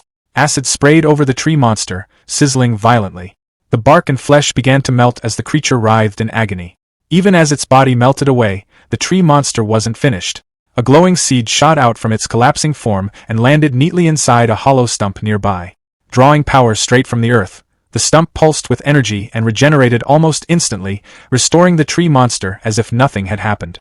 The lizard snarled in frustration when it saw its enemy return. Deciding to end things fast, it activated Wild Rush and charged forward at incredible speed. In response, the tree monster thrust out its branches like spears, trying to stop the assault. The lizard twisted and weaved through the attacks, dodging with impressive agility as it closed the distance. It stepped in, jaws ready to bite, but the tree monster reacted faster. A sharp branch snapped around the lizard's arm, piercing straight through its tough scales. Before it could pull free, strange white buds began sprouting along the branch, rapidly spreading and locking the lizard in place. One of the buds bloomed into a grotesque flower right in front of its face. The lizard stared at it, its eye reflecting the petals. Then the infection hit. Red tumors erupted instantly from the lizard's pupil. In the next moment, its eye exploded in a spray of blood. Blinded, it screamed in agony. The tree monster followed up immediately, slamming its heavy branch into the lizard's body. The impact sent the beast flying, crashing hard into the rocky ground. Despite being battered and blinded, the lizard refused to stay down. It staggered back to its feet and activated thermal vision to compensate for its lost sight. Heat signatures flooded its perception. The tree monster's branches now appeared as glowing streaks. With a powerful leap, it launched itself high into the air. Tucking its body in, it spun rapidly, turning itself into a living drill. Activating Sharp Tail, it used the momentum to deliver a devastating downward strike. The attack tore straight through the tree monster, smashing it apart into splintered wood and green pulp. As the monster's core shattered, the lizard roared in victory, blood and saliva dripping from its jaws. But the win came at a cost. The parasitic flower continued blooming from its ruined eye socket, its roots burrowing deeper into its flesh. The giant slime mold came barreling down the hill without hesitation. It rolled straight over the wounded lizard, crushing it under sheer weight and absorbing it completely. A system alert briefly warned of a foreign object, but his antibodies neutralized it instantly, awarding him experience for the decomposition. He paused for a second, mildly confused by the warning, then shrugged it off. There was no time to think. He needed to eat as much as possible before his time ran out. As he continued flattening everything in his path, something started to feel off. He had rolled across what should have been hundreds of acres, yet the forest around him still looked impossibly dense, like he hadn't reduced it at all. Then the ground shook. Far in the distance, a massive pillar of dark energy erupted from a mountain, shooting straight into the night sky. Huge geometric magical patterns spread across the heavens as the energy pierced the clouds. The slime mold watched in stunned silence. Despite the overwhelming spectacle, there was no sound at all. It felt unreal, like a hallucination. Before he could make sense of it, his time limit hit 0. The system cleared his excess HP. His enormous body dissolved into smoke, shrinking instantly. In seconds, he was back to his original small, spiky form, resting on the grass. He checked his status, level 49. He'd gained the Weak Creature Lord achievement, and his HP had jumped to nearly 3,000. Then another notification popped up and ruined the mood. Nutritional overload was complete. The next requirement was 5 times higher, and he wouldn't gain any experience for the next hour. Lying in the crater his giant body had left behind, he muttered cynically, wondering if his fancy new title just meant he was king of kindergarten monsters. His body churned unpleasantly. Overeating had left him nauseous. Opening his inventory, he found it packed with junk. Rocks, wood, bones, all kinds of useless trash. Knowing he had to clear it out, his body convulsed as he vomited a massive pile of items onto the forest floor. When it was over, he lay there, deflated beside the debris. He felt lighter, but also bored. With XP locked, there wasn't much to do. Then another notification appeared. At level 60, he would be able to choose between a class change or evolution. His excitement exploded. This was the real path to power. He reasoned that mimicry was probably tied to class changes, while evolution sounded like a fundamental upgrade, something like an animal gaining human-level intelligence. His imagination ran wild. He pictured himself as a slime mold mage, mastering magic and ruling the world in this ridiculous form. He laughed to himself, until the sound of wings snapped him back to reality. Looking up, he spotted 3 fast-moving figures flying through the trees. His mood shifted instantly. Armed wasp mages. The same magic-using hornets he'd fought before, and there were 3 of them. Facing that many at once would be dangerous. Curious about their destination, he decided to follow. Leaping from tree to tree, he trailed them at a safe distance as they flew deeper into the forest. When he reached a clearing, he froze in shock. The forest floor was packed with countless hives, all connected by organic bridges, forming an enormous insect city. Hidden in the grass, he stared in awe. The scale was unbelievable. He wondered if this massive interconnected structure was what an evolved swarm looked like. The 3 wasp mages descended into the colony, joining thousands of others. Then the ground trembled. A massive clawed foot slammed down, crushing an entire hive instantly. A colossal bird stepped into view, a snake-tailed terror bird, towering over the ruins. The bird ignored the wasps completely. It ripped open the hives and greedily devoured the larvae inside. Watching from cover, the slime mold broke out in a cold sweat. He recognized the species immediately. The red one had once scared him so badly he'd nearly given up on life, though this blue variant felt different. The colony fought back. Thousands of soldier wasps launched a coordinated dive bomb attack from every direction. But the bird's defenses were absurd. Stingers bounced off its thick feathers. Attacks aimed at the snake head on its tail failed too, unable to pierce the hardened scales. Physical attacks were useless. Switching tactics, the swarm blanketed the bird in insects, trying to suffocate or overheat it. The bird simply shook itself, sending thousands of wasps flying like dust. With brute force failing, the 3 wasp mages finally joined the battle. Hovering above the predator, they activated glowing magic circles and began summoning dozens of fireballs, all aimed directly at the towering terror bird. Explosions tore through the clearing, turning it into a furnace and blasting apart the hives. From his hiding place, Slimy could only stare, stunned by how strong the magic was. He expected the blue bird to be wiped out, but instead, it drank the fire like it was nothing. Its blue feathers burned into a bright, glowing red as it absorbed the spell. Fully charged now, the bird screeched and locked its gaze on the mages. The wasps hesitated, suddenly terrified. With one sharp snap of its snake-like tail, the bird ripped straight through the hives. The snake head scanned the area with heat vision, spotted survivors, and crushed a wasp in seconds. As the swarm collapsed, Slimy realized what had happened. The bird had baited the mages into powering it up. It wasn't just strong, it was clever. He decided to stay hidden and wait until it left so he could scavenge what was left behind. Then everything changed. One of the bird's wings suddenly froze solid. A group of human adventurers had arrived, drawn in by the noise. Nia Ross identified the creature as a snake heron, while Ray Carter warned everyone it was a Lord-level threat. Watching from the rocks, Slimy recognized the group from his past. The bird flexed as heat rolled off its body, melting the ice and breaking free with barely any effort. Ray Carter told Cool Fern to prepare a massive spell while he held the monster back. Cool Fern nodded, his staff lighting up with stored power. The snake heron struck with a massive claw, which Rake blocked with his shield. The impact nearly crushed him, but he forced a shield counter that blasted the bird backward. The rebound shattered his shield, leaving him exposed. The snake tail lunged for his throat, but Nia's boar, little steel back, slammed into it, knocking it off course and giving Rake time to retreat. The bird didn't waste a second. It unleashed all the fire it had absorbed in a massive blast, like a dragon's breath. Cool Fern slammed his staff into the ground, raising a towering wall of ice just in time. The team took cover as fire and ice collided, flattening the surrounding trees. From his hiding spot, Slimy watched in pure terror, realizing just how far out of his league this fight was. The ice barrier started to melt. Cool Fern shouted as he poured in everything he had left, but the wall finally shattered. When the smoke cleared, the ground was scorched, but the humans were still standing.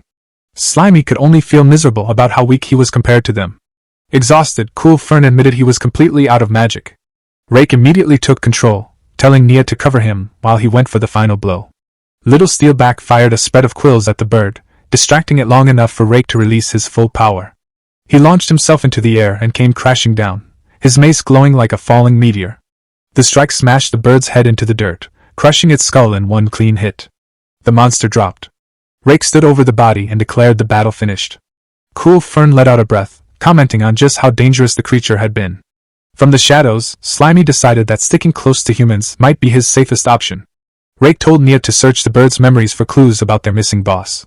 But as he stepped near the tail, the red snake head suddenly bit into his shoulder. At the same time, the main head, everyone thought it was destroyed, snapped its eyes open for one last move. Cool Fern reacted instantly, driving an ice spike through the snake head and killing it, shouting a warning about petrifying venom. Nia rushed forward with a potion, but it was already too late. Rake's throat had turned to stone, making it impossible for him to swallow. His body collapsed as his skin hardened into gray rock. Nia broke down beside the statue that had been her leader. Realizing the snake heron was draining Rake's life to heal itself, Cool Fern grabbed her and forced her to run. As they escaped, the snake heron slowly rose again, its wounds sealing shut. It watched them flee, then let out a sound that made it clear who truly ruled the battlefield. Cole gulped down a stamina potion while running, admitting between breaths that he'd misjudged things badly. He said the snake bird wasn't just lord level. It was already on par with a high-tier monster lord. Still, he believed there was hope. If they could make it out of the forest within a week and get the church to send a royal priest, Carter might still be saved. That hope shattered when the snake bird caught up. It slammed down in front of them, cracking the ground on impact. Cole stared in disbelief, muttering that it had regenerated far faster than he expected. He told Nia he'd take command from here. The bird lunged, claws flashing. Nia froze, panic taking over as she asked him what they were supposed to do. Cole told her not to be afraid. He said he'd already thought this through. He ordered her to conserve her magic for now. They needed to escape this cursed forest later. Then he began casting, unleashing an ice Gatling barrage. Frozen bullets hammered the snake bird, locking its legs in place as ice piled up around them. But the monster broke free. Heat built in its throat. It was about to cast high-tier flame magic again, and Cole knew immediately what was coming.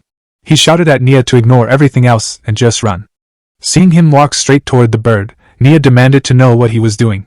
Cole answered calmly that he had no choice. If he didn't pin it down here, either of them would escape, and immediately cast high-tier magic, summoning a glacial barrier, a massive wall of ice that rose between them. Nia screamed his name, but the other side of the wall was instantly swallowed by flames.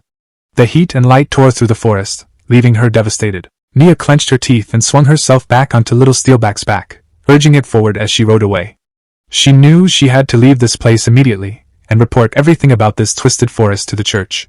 Staying any longer felt dangerous. Just then, her owl caught up to her. Nia felt a rush of relief. She had thought she'd lost it earlier when their magical connection was cut. Seeing it again was a huge comfort. With her owl's vision guiding her, finding a way out of the forest should have been much easier. But that hope shattered almost instantly. The owl didn't respond to her call. Instead, it flew past her and landed silently on a nearby branch. Confused, Nia looked up and froze. When the owl turned around, she saw its eyes bulging unnaturally, filled with something alien. The sanctified fall parasite had infected it. At the same time, far away in a sealed space, another scene was unfolding. Mountains of dead monster bodies were scattered everywhere, weapons still embedded in their flesh. Guild Master Goon stood among them, staring at a system window warning him that his energy and mana had reached their time limit. He already understood what that meant. Suddenly, the dead flesh around him began to move. The corpses flowed together, merging into a single massive body. The entity that formed commented calmly that Goon was panting, clearly struggling to breathe. Over the past 2 years, Goon had exterminated every high-level magic beast in the swamp forest. This entity had died by his hands countless times already. It wondered aloud if Goon had finally used up all his assets. This being was Ko Yalawa, the king of the swamp forest. Ko Yalawa asked what Goon had been muttering to himself about earlier, guessing it was the thing he called the system, the same thing that helped him turn his guild into one of the 8 great guilds. It claimed to know the secret of Goon's body as well, having gathered similar information through transmigration across other universes. It explained that forcing Goon to give everything he had, sparing nothing, was the only way to truly strangle and kill him. That was why Goon had been lured into this trap. Even so, Ko Yalawa admitted it hadn't expected Goon to grow this strong, or to still be hiding so many trump cards. With a cold tone, the entity offered him one last choice. After destroying everything Goon had built, would he prefer to be turned into a corpse puppet? Or would he join them and take part in the grand plan of dimensional ascension? Goon said he'd already made his decision. Picking up his weapon, he answered by slashing forward, declaring he would kill them all. Ko Yalawa laughed, calling it pointless. Inside this eternal barrier, it was immortal and undying. It asked if Goon really understood that. Another mass of flesh surged up from behind to attack, mocking him for still being nothing more than mortal flesh. His heavy breathing proved he was nearing his limit. If he refused to cooperate, he would die. Goon didn't argue. He calmly took another item from his inventory and threw a vial at Ko Yalawa. It shattered on impact, spraying true holy water everywhere. The entity recoiled in shock as the holy water spread, burning through its body. Goon explained that true holy water scorched the soul itself. Even physical immortality was meaningless in front of that power. He admitted it was unfortunate. He'd been saving it for the true mastermind behind everything, but it had to be used here. Ko Yalawa cursed him, ranting that even angels had fallen and demanding to know where he'd obtained true holy water. Before an answer could come, Ko Yalawa was no more. The holy fire kept raging, swallowing the battlefield in blinding light. Goon stood inside the flames when a system warning suddenly flashed in front of him, alerting him to a massive energy spike. The message made his chest tighten. The target was regenerating. A surge of golden power exploded outward. Instead of the monster burning away, its flesh knitted itself back together, rising higher and more imposing as the chaos settled. Goon stared in disbelief. He knew true holy water didn't just burn the body, it scorched the soul itself. A soul that was completely erased shouldn't be able to come back, even in a sanctified environment. So how was the enemy still standing? As the smoke thinned, the monster revealed its new form. Kidoyawa hovered above the ground in what the system identified as sanctified fall mode, a horrifying floating red sphere, studded with writhing tentacles and a single unblinking eye at its center. The creature laughed, its voice dripping with mockery, making it clear Goon's supposed trump card had failed. Goon demanded to know how it had adapted so quickly. Kidoyawa sounded almost pleased as it explained that the answer lay with Goon himself. It reminded him of the Dragon Emperor's finger he had sliced off earlier. Back then, Kidoyawa had wondered how a spear could cut through a Dragon Emperor's skin. The answer, it realized, was the true holy water coating Goon's weapon. When that finger had fallen into the forest and gone missing, it landed near weaker monsters. That triggered an invisibility-type attribute, allowing the fragment to be located and reclaimed. By absorbing the finger, Kidoyawa learned the secret of the holy water. Since Goon had only used a thin layer on his blade, the monster was able to adapt to the holy energy lingering in the severed limb and gain immunity. Declaring that Goon had exhausted all his options, Kidoyawa calmly ordered him to die. The ground responded instantly. It rumbled and split apart as enormous stone hands erupted from the earth, towering over Goon. One slammed down, aiming to crush him flat. Then another. And another. The attack turned into a brutal barrage as countless hands smashed the ground over and over again, burying him under sheer force. The assault ended with a spell, abyss magic, earth burial, leaving a massive crater beneath the floating monster. Buried deep under the earth, Goon felt crushing pressure from all sides. His spear reacted on its own. The tip glowed as a green magic circle appeared, activating 20 layers of elemental runestone effects. Earth attribute absorption kicked in, neutralizing the weight and magic pressing down on him. The moment the pressure vanished, Goon exploded out of the rubble, launching himself skyward with his weapon blazing. He charged straight at the floating red sphere, activating his spear art, the technique meant to pierce all things. Kidoyawa sneered, pointing out that Goon's equipment had limit. It asked how long he thought he could keep struggling before unleashing necrotic shriek. The air screamed as thousands of red energy beams poured down like a storm. Goon met the attack head-on, his blue aura colliding violently with the flood of necrotic magic. System warnings stacked rapidly in his vision. His weapon's durability was nearly depleted. His magic resistance had dropped below 20%. His body was exhausted. Blood dripped from his mouth, but Goon ignored every warning. He pushed himself further, preparing a high-tier martial art, the 1-inch punch, spiral force. The system urgently warned that using it in his condition would cause irreversible damage. Goon dismissed the risk. To him, the cost no longer mattered. He poured every last bit of energy into the spiral attack. The strain was too much for his gear. The spear's tip shattered mid-strike. Even so, the spiraling force surged forward on its own, slamming into Kidoyawa's center. Red and black energy collided in a massive explosion that shook the battlefield. Without the spear to anchor him, Goon lost momentum and crashed hard into the rocky ground. Blood splattered across the stone as he knelt there, clutching his arm. His body shook uncontrollably. The backlash had completely ruined his left arm. When the smoke cleared, Kidoyawa reformed without a scratch. It mocked him openly, asking why he kept choosing pain instead of simply dying. It guessed Goon was still desperately searching for a way out even now. Goon stayed silent, his head lowered. Regret weighed heavily on him. Saving his skills had been a fatal mistake. He realized too late that he should have used all the true holy water at the very beginning and ended the fight instantly. Then a massive shadow swallowed the battlefield.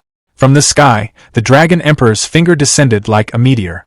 As it fell, Kidoyawa declared that Goon never stood a chance. He wasn't fighting a single monster, but the power of the entire Holy Sea itself. The colossal fragment hurtled straight toward the injured knight. Even then, Goon refused to give up. With what little strength he had left, he opened his system inventory. As darkness closed in, he pulled out a tattered ancient scroll glowing with sickly green light. The scroll unfurled on its own, revealing pulsing red runes. It was a forbidden item, the Demon King's favor, and it radiated ominous power. Kettle Yellowa froze as a demon contract materialized before his eyes. He pointed at Goon, his voice shaking as he accused him of hypocrisy, openly opposing their plans while secretly making a deal with a demon long ago. Enormous hands emerged from the darkness, belonging to the Demon King himself. Without hesitation or mercy, the skill Oblivion's grasp activated. Kettle Yellowa was crushed instantly, his body collapsing into fine dust that scattered into the air like ash. From within the shadows, a demon stepped forward and greeted Goon casually, remarking that it had been a long time.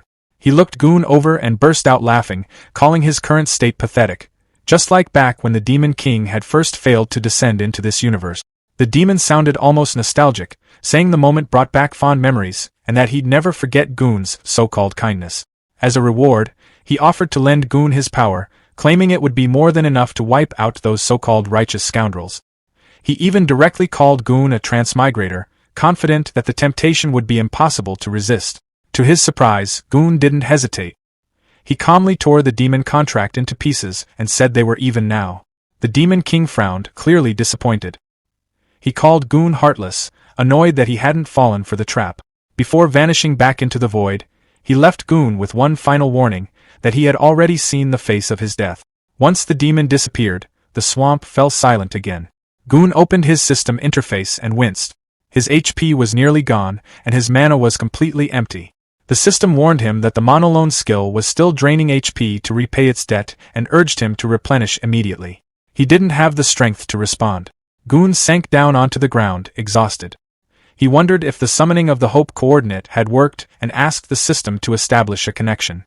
The answer came back quickly: connection failed. At the same time, a yellow system message appeared from Slimy. Decomposition had failed because the target wasn't organic matter. Slimy stared at Carter's body, now fully turned to stone. He shrugged it off, hopped down from the statue, and picked up Carter's mace. Since Carter clearly didn't need it anymore, Slimy figured it was fair game. Getting no response, he took the silence as permission and happily bounced away with his new equipment. As he moved through the forest, Slimy thought that if he helped the humans when they were in trouble, maybe they'd let him tag along back to their towns. But then he ran straight into a massive ice wall, one Cole had created earlier. Slimy immediately recognized it as magic. A mage had made this, no doubt about it, which meant the group had to be close. He wondered if they'd already taken down the snake bird. Maybe there was loot left behind. Still, he wasn't stupid. His own survival came first. Instead of rushing in, he decided to scout things out. Activating his search skill, Slimy carefully stretched his tendrils upward. The moment they peeked over the ice wall, his whole body went rigid. The snake bird was still alive. Worse, it was holding Cole. Cole's body was burned beyond recognition, his skin completely gone as if it had been peeled away by fire. Slimy didn't even have time to react before the snake bird casually opened its beak and swallowed Cole whole, like it was nothing more than another meal. That was enough. Slimy didn't hesitate. He turned and bolted. As Slimy ran, one terrifying thought kept repeating in his mind. If Cole was dead, then what about the last girl? Had she already been killed too? Elsewhere in the forest, Sanctified Fall, now fully possessing the owl Mio, dove from above with lethal speed, targeting Nia. Nia reacted instantly, warning little Steelback that Mio was no longer an ally. Her voice was calm but firm as she ordered a counterattack. Steelback responded at once, activating spiny back. Its fur stiffened and extended outward like rows of sharp nails, bracing for impact. But Myo was ready. As the owl charged, its beak began to glow. Iron Beak Gale activated, its neck stretching unnaturally as slicing force exploded outward in every direction. Trees were shredded in an instant. Trunks split apart, branches collapsed, and the forest itself seemed to be carved open. The sheer force drove Nia and Steelback backward as the attack tore through everything nearby, sending countless trees crashing to the ground. When the destruction finally settled, the forest lay in ruins. And yet, Nia was untouched. She sat calmly among the fallen trees. She sat on the ground amid the ruins, her body trembling. Panic crept into her voice as she cried out for help, her eyes darting across the devastation. She couldn't understand how Myo had ended up like this, how things had spiraled so badly. A harsh, strained grunting sound broke through the silence. Nia turned her head and spotted a spiky-haired boar pinned beneath a massive fallen log. It was Steelback. Forcing herself to stay calm, she called out to him, telling him not to be afraid. She explained that she would try to send her magic power into him and fix this somehow. The boar could only answer with weak, pained grunts. Above them, perched on a tree branch, Myo watched. 3 ghostly heads shaking, glowing faintly as its wings remained half spread. Without warning, the owl creature launched itself forward, wings fully spread as it attacked. Nia barely had time to react. She shrank back against the ground, raising her arms over her face, bracing herself for the impact she was sure was coming. At that exact moment, a skill activated. Mind control. The owl froze mid-motion. Its body stiffened, its expression twisting as its eyes flared with an unnatural glow. Suddenly, the world around Nia dissolved. She found herself floating in a dark, dreamlike space. Almost immediately, she understood where she was. This was Myo's mental world, just as the pet contract allowed. A faint sensation tugged at her awareness. She turned and noticed a distant light ahead. As she focused on it, the shape sharpened. A radiant, angel-like figure hovered in the distance, shining brilliantly, with the owl creature lingering nearby. When Nia finally faced the figure directly, its overwhelming glow flooded her vision, leaving her unable to look away. Nia stood in the strange, glowing mental world, staring up at the radiant figure hovering above her. She quickly realized who it was and wondered why Lord Angel was inside Myo's mind at all. Lord Angel looked down at her calmly and told her to come closer, the voice steady and commanding. Then, without warning, the left side of that serene face twisted, shifting into something red and monstrous. The gentle presence vanished in an instant. Back in her physical body, Nia screamed, panic taking over as she begged desperately for someone, anyone, to save her. Nearby, Steelback trembled under the log, letting out a weak, pained sound as if sensing her terror. At the same moment, the owl creature, its eyes glowing wildly, lunged straight toward Nia. Before it could reach her, a spiked club crashed down onto the owl's head midair. The impact was brutal, sending the creature flying backward and clearing it from the fight in an instant. Nia remained collapsed on the ground, eyes squeezed shut, completely unaware of what had just saved her. When Nia finally opened her eyes, she froze. Right in front of her, it was Captain Hawk's slime meteor hammer. Slimy swung the massive flail with growing confidence, convinced its control over its own body had finally reached perfection. In its mind, a stone was no different from a bullet, and the flail itself was basically a cannon. That confidence lasted exactly one swing too long. The weapon came down with a loud crack, straight onto Steelback's head. Slimy froze. A bead of cold sweat formed as it realized what it had just done. Awkwardly, it pulled the flail back, its body squirming as the weapon dissolved and melted back into its form. Steelback shook his head and let out a low grunt, looking more annoyed than injured. Nia slowly pushed herself upright and turned toward Slimy. Relief flooded her face as she thanked it for saving them. She gently lifted Slimy into her hands and held it close. Tears welled up in her eyes as she spoke softly, saying it felt strangely familiar. Like, deep down, she already knew exactly who it was. The slime went completely still, its round body stiffening in pure shock. Inside its head, it instantly rejected the idea. That couldn't be true. It was just a slime. Nothing more, nothing special. Nia didn't see it that way at all. Tears poured down her face as she hugged the slime tightly and pressed it to her cheek. Between sobs, she insisted she knew the truth.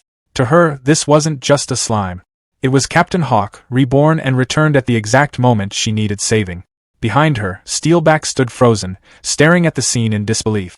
The boar let out a quiet, breathy huff, clearly struggling to wrap his head around what he was witnessing.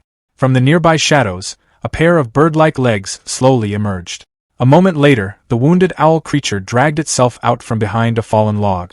Even in its battered state, it let out a sharp, furious screech. Nia stiffened, still clutching the slime, and quickly looked back at Steelback.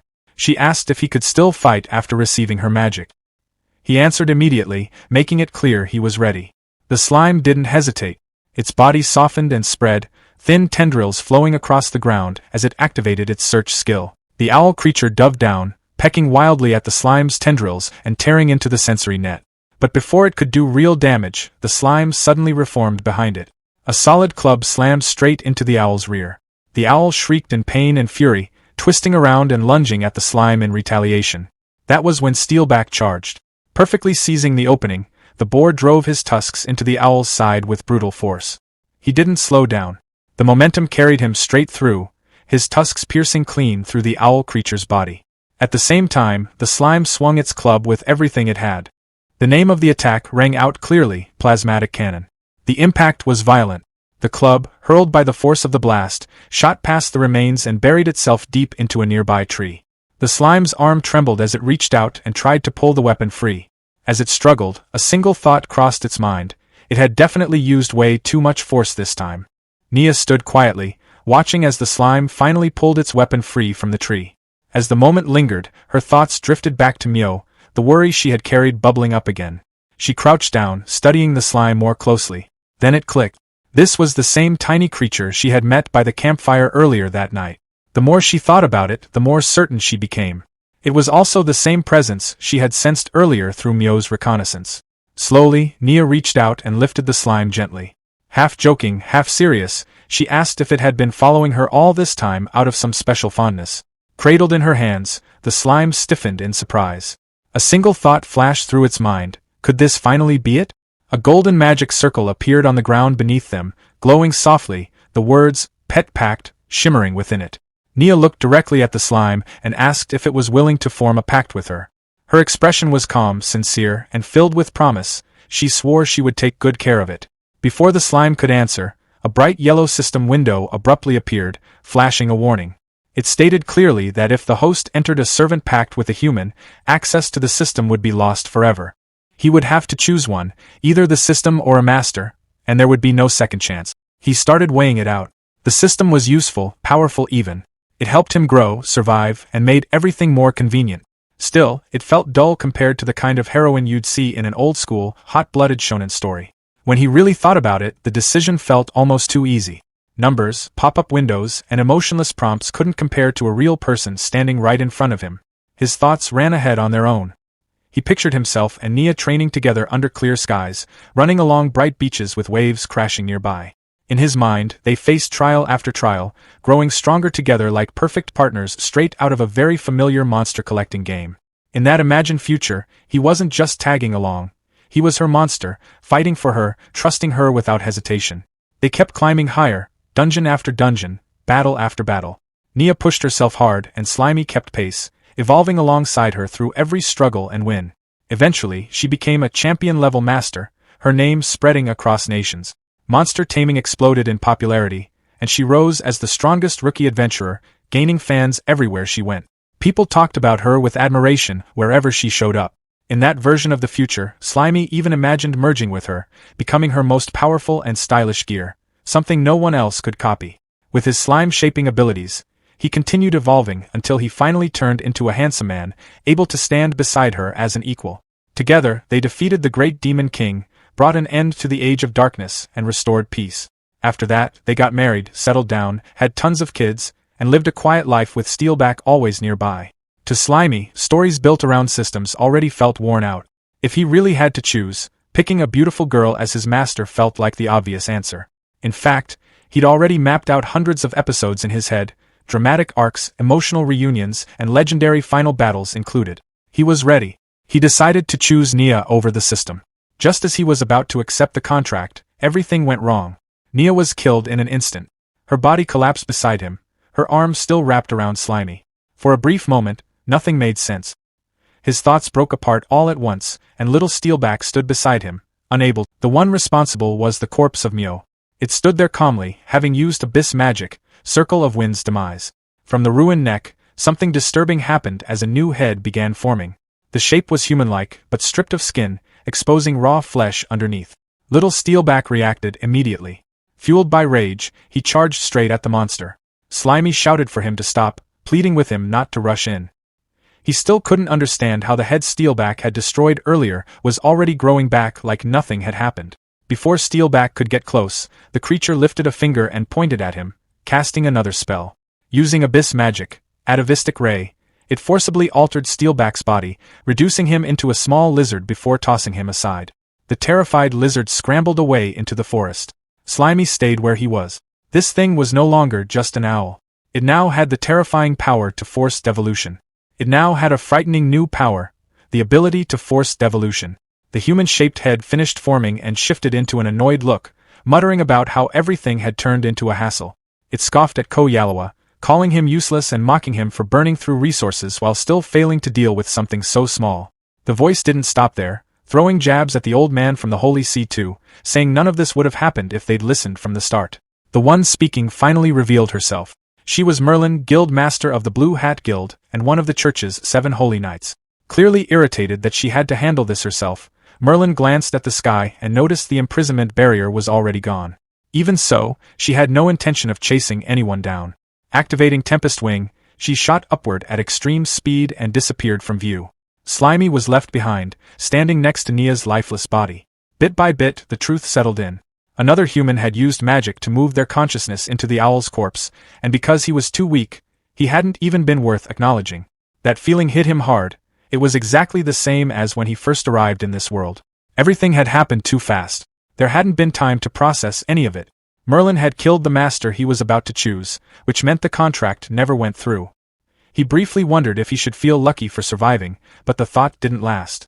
Nia was gone and he was still here, worrying about staying alive. Until he personally killed that monster, he decided he had no right to call himself a man. Anger burned through him. Slimy swore he would crush the enemy's head with his own cytoplasm and took off through the forest, chasing after his target. Elsewhere in the swamp, Goon's system informed him that the monolon repayment was complete. It immediately followed up with warnings about his condition. His health was down to 789 out of 2.8 million, and his arm was badly damaged and needed treatment right away. Goon told the system to stop pointing out the obvious. He had nothing left to give. He ordered it to keep trying to contact the transmigrator summoned by the Hope coordinate. The system replied that long-distance communication wouldn't work until the initial connection was fully established and advised him to keep moving to find a stronger signal. Goon already knew the Holy See would send reinforcements. If they showed up, escape wouldn't be an option. He needed to find the new transmigrator and get out of the swamp immediately. As he moved through the forest, he suddenly stepped on something slimy and yellow. At the same time, Slimy's search skill finally locked onto a target. Thinking he'd found the long-necked monster, Slimy attacked without hesitation, swinging his mace at full force and smashing it straight into Goon's head. The impact felt wrong. There was resistance, like hitting armor. The shape of the target didn't feel right either. When the figure collapsed, Slimy realized his mistake. This wasn't the monster. He'd mistaken Goon for part of it because of the tassels on his helmet. Slimy apologized quickly, blaming the poor lighting and grumbling about how the flashy helmet made things hard to see. Before he could explain any further, Goon grabbed him. Recognizing Hawk's weapon and catching the scent of Nia's blood on Slimy, Goon accused him of killing his guild members, assuming he was connected to the church. At that exact moment, both of their system windows appeared at the same time, announcing that the connection had been successfully established. Goon immediately understood that Slimy was a transmigrator, and as Slimy stared at Goon's system window, he finally realized he wasn't the only transmigrator in this world. Goon stops mid-action, staring at the screens in shock. He asks if Slimy also has a system, quickly realizing this creature is a transmigrator. Slimy is just as stunned, learning that Goon is also from another world. Goon explains that in his fight against the church, he activated a noble phantasm called Hope Coordinate to summon an ally. Slimy now understands that his arrival wasn't random at all. Goon admits he was too weak to save Nia even after meeting the guild and asks Slimy if he's willing to help. He reassures him that he also started with nothing after transmigrating and survived by relying on the system, adding that this world shows no kindness to anyone. Goon then removes his helmet, revealing he isn't human and that he hides his face for a reason. Curious, Slimy asks what race he belongs to. Goon admits he's a goblin, one of the most hated races. Expecting something completely different, Slimy comments that he'd rather remain a cute slime than look like an ugly green monster. Goon reveals his face instead, refined and elf-like. He casually mentions that his appearance causes problems, just not the kind Slimy imagined. Slimy complains it's unfair for a goblin to look that good, but Goon brushes it off, pointing out that humans would chase him anywhere, while a slime's small body is perfect for moving unnoticed. As Slimy keeps grumbling about appearances, Goon rises, supporting his injured arm. He mentions that he founded the guild to unite different races, then warns that the church has sent a ruthless knight named Merlin, the guild master of the Blue Hat Guild. When Slimy asks what they should do next, Goon reaches out his hand. A system interface appears as he prepares to transfer all his magic and combat abilities. The system confirms the link, and Slimy excitedly asks if this will instantly make him overwhelmingly powerful. Goon explains that he walked straight into a trap set by the Pope, with the old man from the Holy See pulling the strings, and has already exhausted his strength. He needs Slimy to be the one who continues the fight. When Slimy jokes that this sounds like a typical hatred of the church, Goon corrects him. He explains that the church already controls the world, and their true goal is to sacrifice all life here to fuel beings who want to ascend to a higher universe. Stunned by the scale of it all, Slimy asks how something like that is even possible. Goon begins recounting his past. He explains that he was born a goblin cub at the very bottom of society, raised in mines where survival meant eating scraps and whatever was left behind. At 5 years old, his system awakened, giving him the power to kill the goblins who tormented him. In his memories, a blood-covered young Goon questions who he really is, yet knows his soul was always human. He goes on to explain that he rescued imprisoned female heroes and helped them recover using a skill called dual cultivation. Slimy agrees that even with a monster body, Goon's heart is human.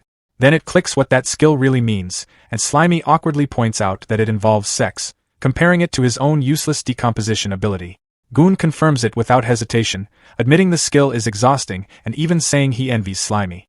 He explains that partnering with different classes boosted different stats, warriors strengthened his vitality, mages increased his magic output, and the experience gain was massive. He used that power to protect them and start families. Wanting a safer future, he moved them all to the royal capital. Hearing this, Slimy explodes with jealousy, accusing Goon of bragging about his love life. The tone shifts instantly. Goon's voice breaks as he says moving to the capital was a fatal mistake that cost him his wives and child. A heavy presence interrupts the transfer at 12%. Merlin arrives, now inhabiting a massive bird-like body, announcing that he's finally found Goon. Goon senses the danger immediately. He shoves Slimy out of harm's way and dodges unseen slashes tearing through the space around him. Merlin follows up by casting Abyss Magic, Circle of Wind's demise, forming a giant tornado that rips through the forest. When the destruction settles, Merlin stands calmly in the center of a crater. He taunts Goon, openly stating he knows he's a goblin and wants to capture him for experiments. Ignoring orders to kill him, Merlin mockingly brings up Ko Yalawa, asking how Goon managed to defeat an undying monster. Goon pulls himself from the wreckage as his system warns that his armor is destroyed and suggests retreat. He shuts the warning down.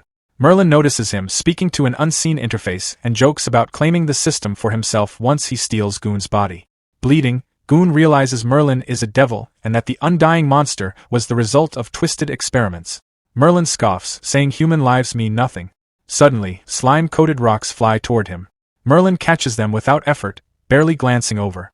Slimy trembles in the distance as Merlin looks at him with mild pity and uses a gaze that locks Slimy in place, making him feel examined inside and out. Merlin then notices something off. Realizing he was fooled by a decoy, he spots Goon retreating and sighs, wondering where he thinks he can escape. That's when Goon drops from above, launching a counterattack with physical arts, Weak Point Break. Merlin responds instantly, casting Geometric Inferno and trapping Goon inside a massive cube of fire. Watching the flames, Slimy cries, convinced this is the end for his ally. Merlin smiles, acknowledging the risk but confident the outcome won't change. Then Goon punches straight through the fire. His technique works even against magic, shattering the spell. Merlin stares as Goon's hand bursts through the flames and grabs him. Goon locks his grip on the mage and declares that he finally has him. Surrounded by fire, Goon states that even if this kills him, he will make sure Merlin goes down with him. The system screen flashed showing that only 1 point of health remained out of an absurdly high total. A notice explained that the desperate struggle state had kicked in for 1 minute, locking HP at 1 no matter what damage came in. Nearby, Goon spoke under his breath, activating a skill called the Final Accord.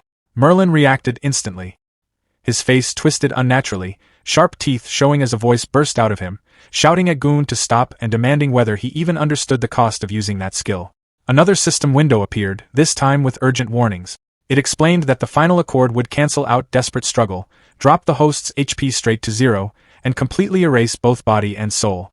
The system urged careful consideration. Goon didn't hesitate. Holding Merlin down at the center of the ground, he triggered the spell anyway. A huge green and yellow magic circle flared to life beneath them, flooding the area with violent energy. He simply said that it didn't matter. Merlin screamed as power was ripped out of him, white light tearing away from his eyes and mouth while the sound of extraction echoed again and again. Amid the chaos, Goon looked calm. Surrounded by swirling energy, he sent a final system message to Slimy. He apologized, explaining that this was the only way left to get rid of Merlin. He told Slimy that saving the world was now their responsibility and warned them never to put trust in the church. Slimy stared up, eyes wet, overwhelmed. They begged Goon not to do this and asked how someone like them, a simple slime, was supposed to save the world when even someone as strong as Goon couldn't. Goon's body started breaking apart into glowing particles. His voice reached Slimy one last time, telling them to believe in themselves and revealing that his role had always been to serve as the one who summoned Slimy into this world. The magic circle exploded in a blinding flash. When the light faded, the circle was gone, replaced by frozen runes etched into stone. From beneath a cracked layer of ice, Slimy could be seen on the surface. The surroundings had changed completely. The land was now a barren stretch of broken rock, with steam drifting up from the ground. Slimy looked down, crying softly, and said Goon's name. High above, Merlin was still in the sky. From below, Slimy watched as Merlin shouted curses toward Goon, raging that the entire mission had ended in failure. In a pitch-black void, rows of identical, faceless female candles stood in silence. Only one on the far left still burned with a bright flame, while all the others had gone dark.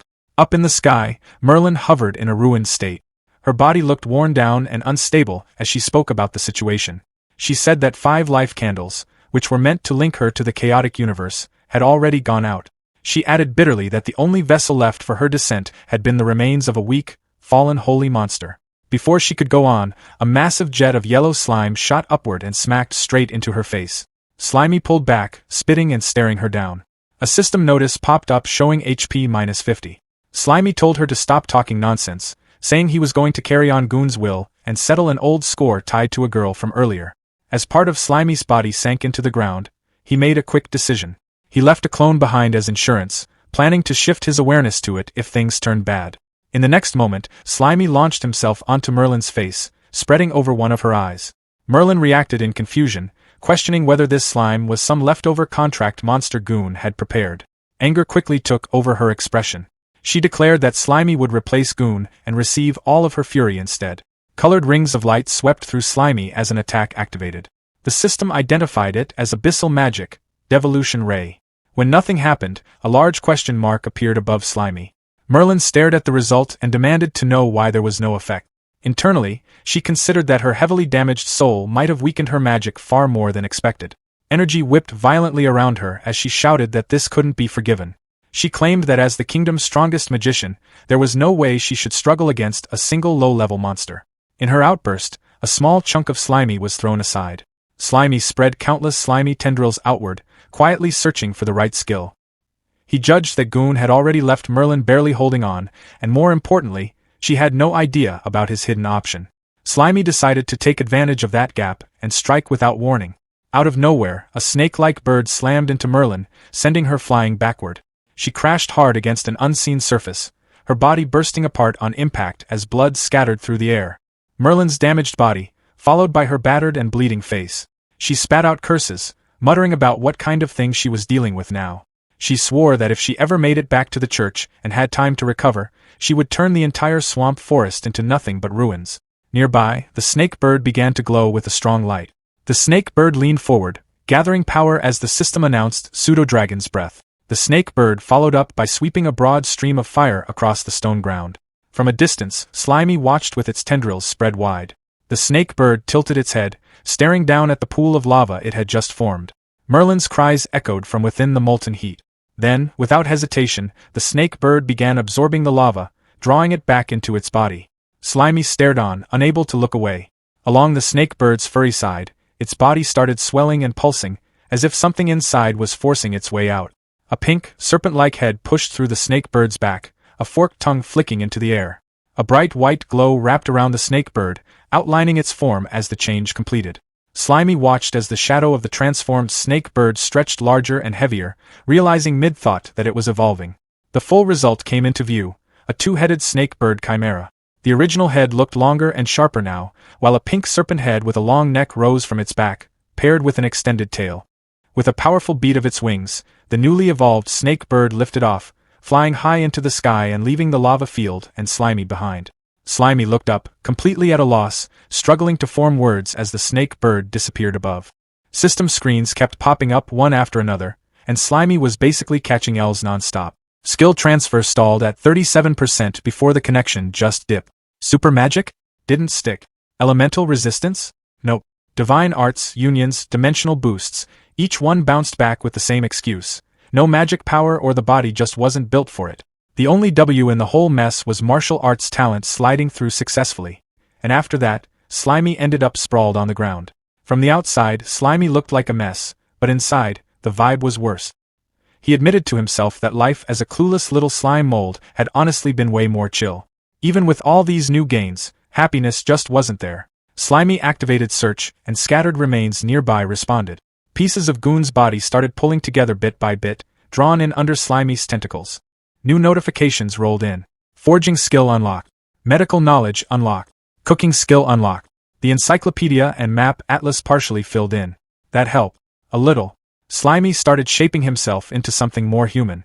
It took effort, but once the form held, his mindset shifted. He reminded himself that slacking off wasn't an option. He told himself he had to carry on Brother Goon's legacy, because if the church really went through with sacrificing the world, nobody was making it out. He kept reinforcing the shape, filling it in, sticking everything together. The result wasn't perfect, but it was close enough. Slimy figured that even without a real body, controlling it like this should work. Then he tried moving. The moment he put weight on it, the whole thing got shaky. Standing turned into a struggle, and one wrong adjustment sent everything out of sync.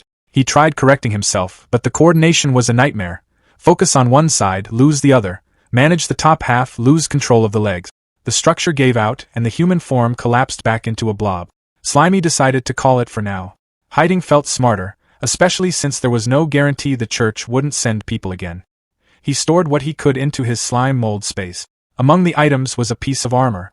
The appraisal system explained it was forged from Lockforce stone, built to soak up most physical damage, and reinforced by Goon himself. Later, Slimy slid through the forest as a blob, processing everything that had gone down in a single night. His headspace felt overloaded, so he pulled up the encyclopedia and map atlas to sort things out. The map filled in polar ice fields, the royal capital, deep valleys, mountains, barren mines. Seeing it all laid out made one thing clear. This world was huge. More system info followed. Portals were set up by the royal capital in different regions, letting people travel back and forth. The church ran all of it. Adventurers had to apply through them, and anything gathered on trips got taxed hard. Half of it went straight to the church. The system confirmed Slimy's current location, the swamp forest. Slimy immediately caught onto the idea that finding a portal could mean a direct trip to the royal capital. The route was obvious now. Still, he knew rushing in weak wasn't smart. Right now, his only real backup plan was a piece of busted high-level gear and whatever resources he could scrape together. Then his attention shifted to the body nearby, the girl named Nia. Slimy stared at it for a moment, quietly weighing whether breaking it down was the next move. Slimy hovered over Nia's body for a moment, quietly settling the choice in his head. He figured that keeping her around wouldn't change anything. There was no bringing her back. Letting her sit there and slowly decay felt worse, so he decided this was the cleaner ending. The body started to shift, dissolving smoothly into slime and blending in with him. As it finished, a voice echoed like a soft send-off, saying goodbye to the little slime. After that, Slimy locked in. He told himself that from this point on, even if all that was left of him was a chunk of slime mold, he'd personally see the end of that church. No shortcuts, no backing out. The system wrapped things up fast. Decomposition confirmed. Experience shot up, pushing him from level 49 to 50. He picked up a small batch of enhancement points, and a new skill, Domination, came online. Almost instantly, it synced with his natural traits and fused with Central Command, leveling up into something new, Parasitic Domination. Time passed quietly as Slimy rested in the forest, until movement snapped his attention back. A frog hopped nearby, croaking loud enough to trip his danger sense. Slimy didn't hesitate. He launched a plasmodial barrage, and the frog went down right away. The system logged the win, experience gained, and a bit of HP lost in the process. Standing over the frog, Slimy casually apologized, saying he needed a test subject for the new skill. No hard feelings. The system broke the ability down in detail. Parasitism meant sending slime clusters into the target's body and overriding its neural network.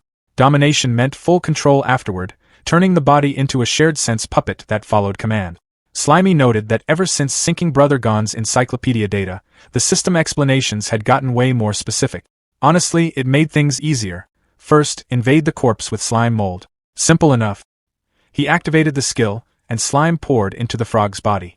Inside, it spread fast, wrapping around everything until the whole thing was covered. A second later, the frog twitched. The system confirmed success. One swamp frog corpse puppet acquired. It also flagged that Slimy had hit the current control limit and would need to level the skill up to manage more. Watching the frog move on its own, Slimy realized parasitism handled the basic motion automatically. The next step was domination. He focused, getting ready to shift his awareness into the slime cluster inside the body and take full control. Slimy realized that his consciousness had really transferred into a corpse. A system window appeared beside what used to be a swamp frog. System, corpse puppet, swamp frog. Durability, 0%. Available skills, charged strike, tongue fist, pounce bite. Slimy noted that there was even a species introduction. He found it interesting, then focused on the durability. He reminded himself that since it was already a corpse, having 0 durability made sense. There was no HP to talk about. From the frog's low point of view, the forest looked massive. Slimy observed that the field of vision was incredibly wide and figured this must be how a swamp frog saw the world. He found it strangely magical. Looking at the frog's hands, he realized that because he had invaded all the nerves, he had inherited the muscle memory too. He commented to himself that it felt exactly like using his own body, with no need to adjust. Then he considered something else. He realized that after turning a body into a puppet, his main slime body would switch into automatic mode. He admitted that sounded a little risky. Thinking about actual combat, Slimy told himself he would need to stay hidden first, then make a move. A moment later, he dropped the serious thoughts. For now, he decided he just wanted to try driving this new body. The frog's tongue shot out. System, tongue fist. The frog started hopping around, croaking repeatedly. Slimy found it incredibly entertaining. He noted that it was fun and decided to explore somewhere else. The frog moved through the forest and spotted a snail. It called out for the little snail not to run and immediately lunged forward. Right after that, the system began to glitch. Signal weak, disconnected. Back in his slime body, Slimy estimated the distance to be about 30 meters. He realized that when controlling a parasitic puppet, he couldn't move too far away from the main body. The frog continued croaking and attacking with its tongue even without his direct control.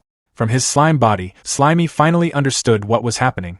He concluded that it wasn't coming back to life. He worked out that the main body functioned like a signal transmission station. When he actively controlled the puppet and moved too far away, the connection would drop because the signal became weak.